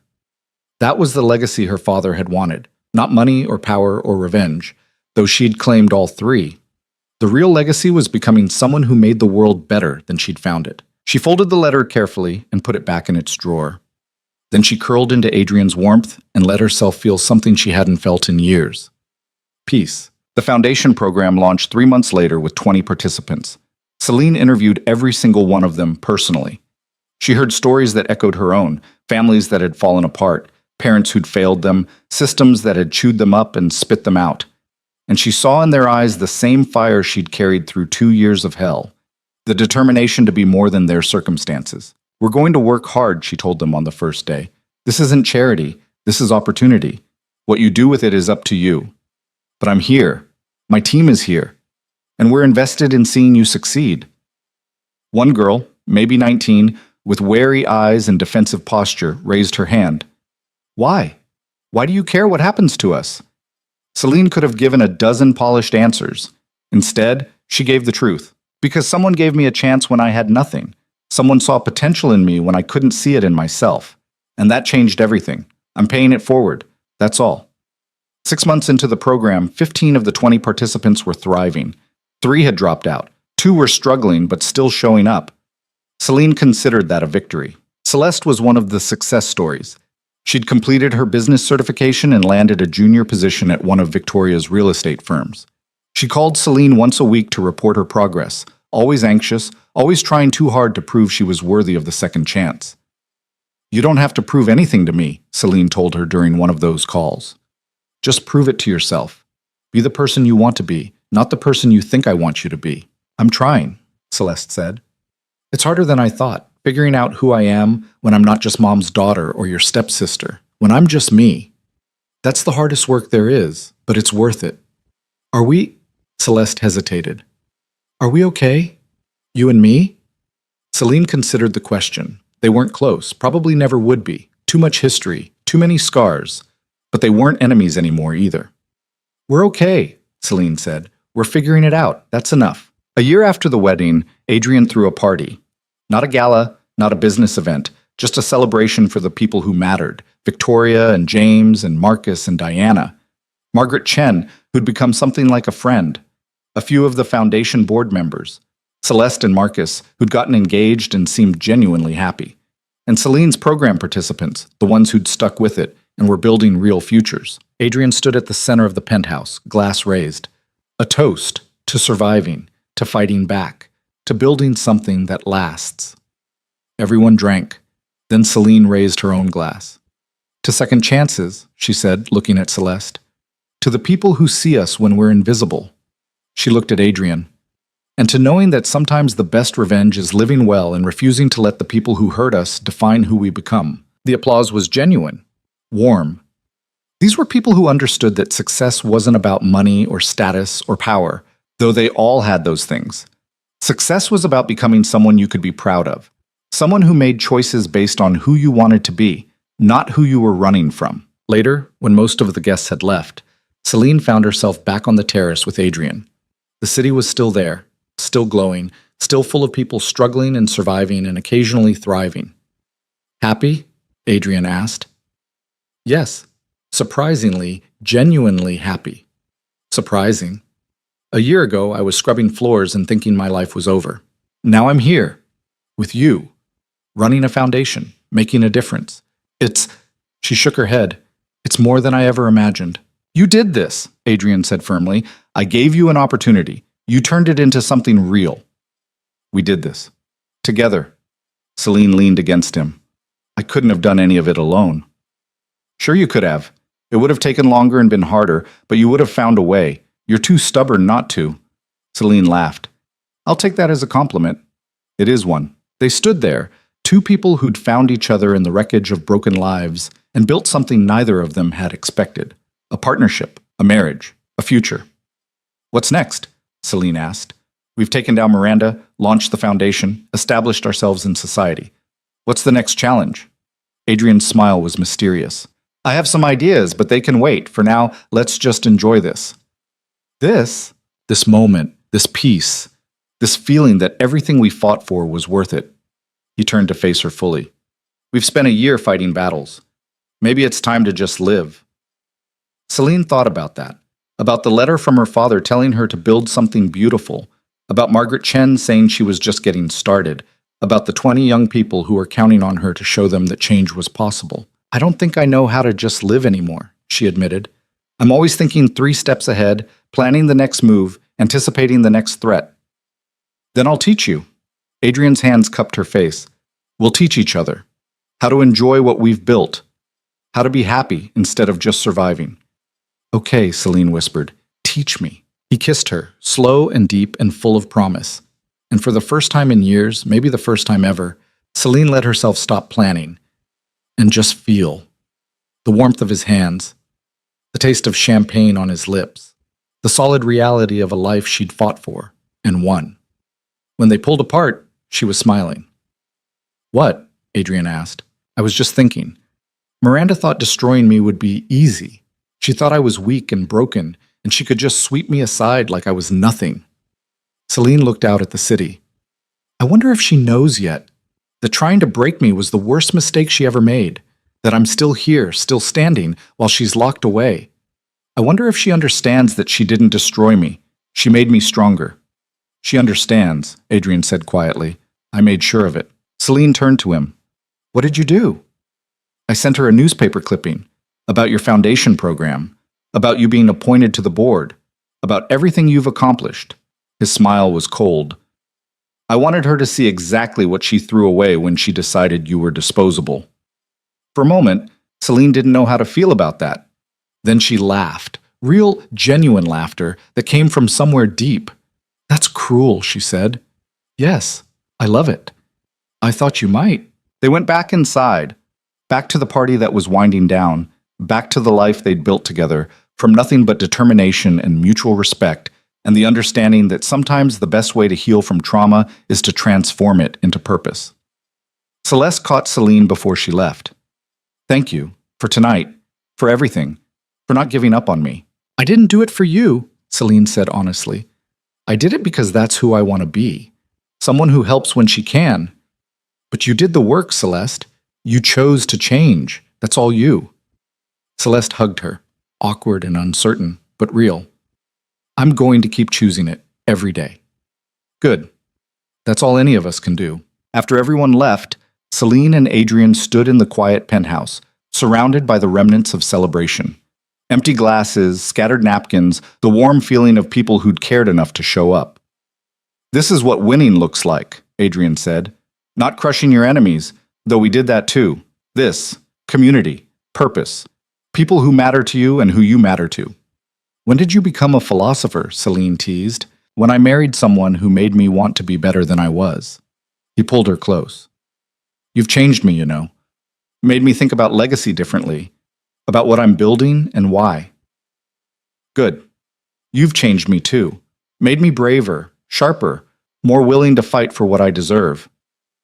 They swayed together in the silence, no music, just the rhythm of two hearts beating in sync. I love this life, Celine said quietly. I love who I am in it, who we are together. So do I. Then let's keep building it. Let's make it so beautiful and so strong that nothing can tear it down. Deal. That night, Celine dreamed about her father. They were in his study, the one from before everything went wrong. He was teaching her about compound interest, about building wealth slowly and ethically. In the dream, she told him everything. About Miranda's betrayal, about the trial, about Adrian and the foundation and the life she'd built. He smiled at her, pride shining in his eyes. You did good, sweetheart. Better than I could have imagined.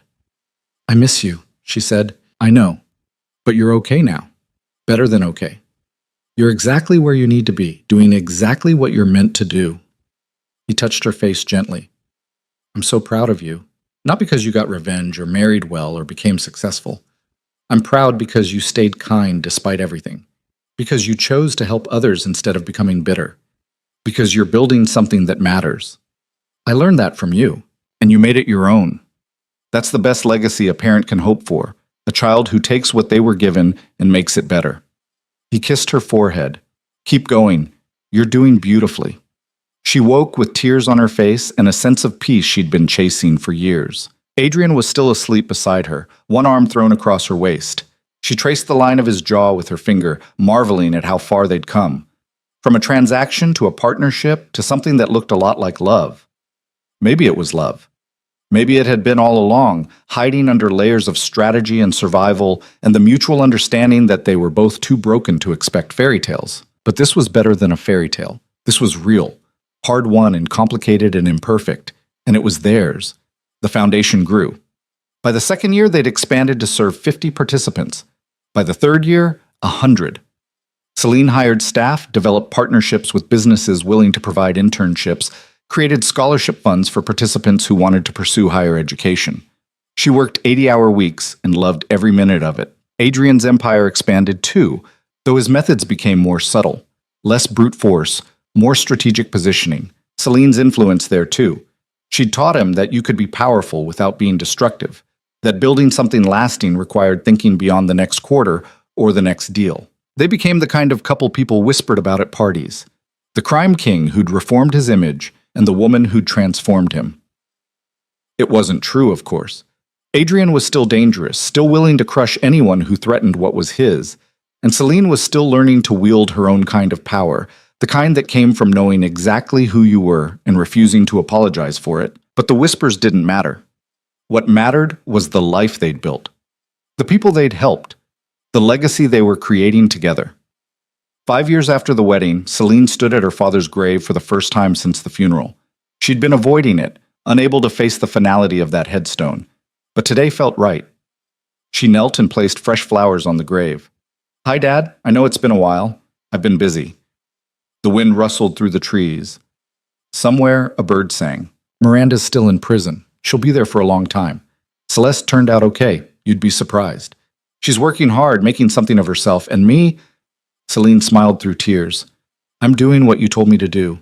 Building something beautiful from the ashes, making you proud." She told him about the foundation, about the lives they'd changed, about Adrian, about falling in love with someone unexpected, about learning that strength wasn't about never falling down, it was about getting back up, over and over, until you finally found solid ground.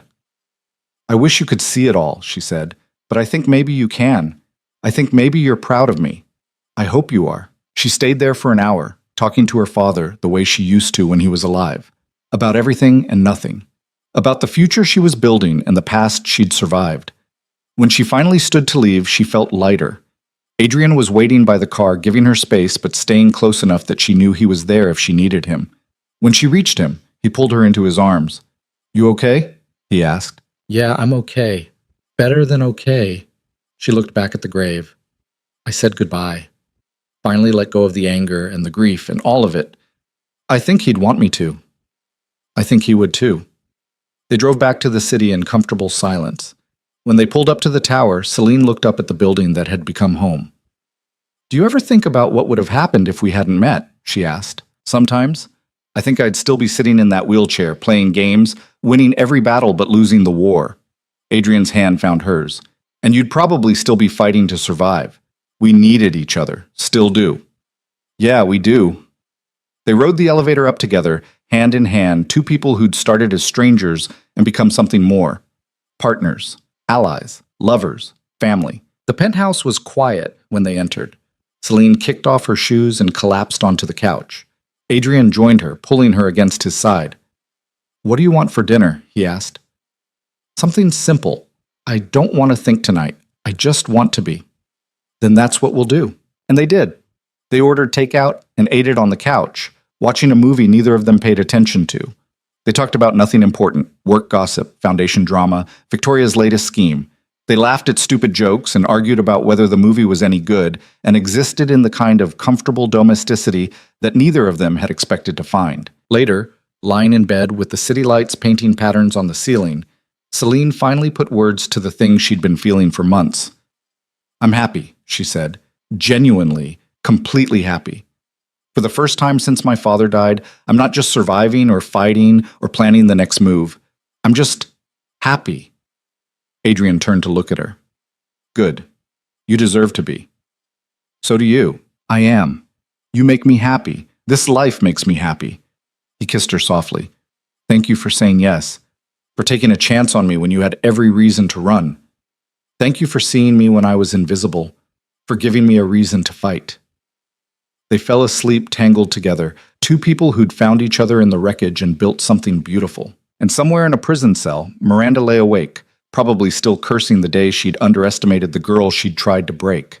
Probably still regretting every cruel word, every slap, every moment she'd chosen cruelty over kindness. But Celine didn't think about her anymore. Miranda was the past. A chapter closed, a lesson learned. The future was what mattered now. The foundation was expanding into new cities. The program graduates were starting to mentor the next generation. Celeste was thriving. Adrian was planning new ventures. And Celine was exactly where she was meant to be, building a legacy worth leaving. Because that was the thing about revenge. The best kind wasn't destruction. It was transformation. It was taking everything someone tried to use against you and turning it into fuel. It was becoming so successful, so powerful, so undeniably present that they had to live with the knowledge of what they'd lost when they thought you were nothing. Miranda had thought she was destroying Celine. Instead, she'd created a queen, and that queen was just getting started.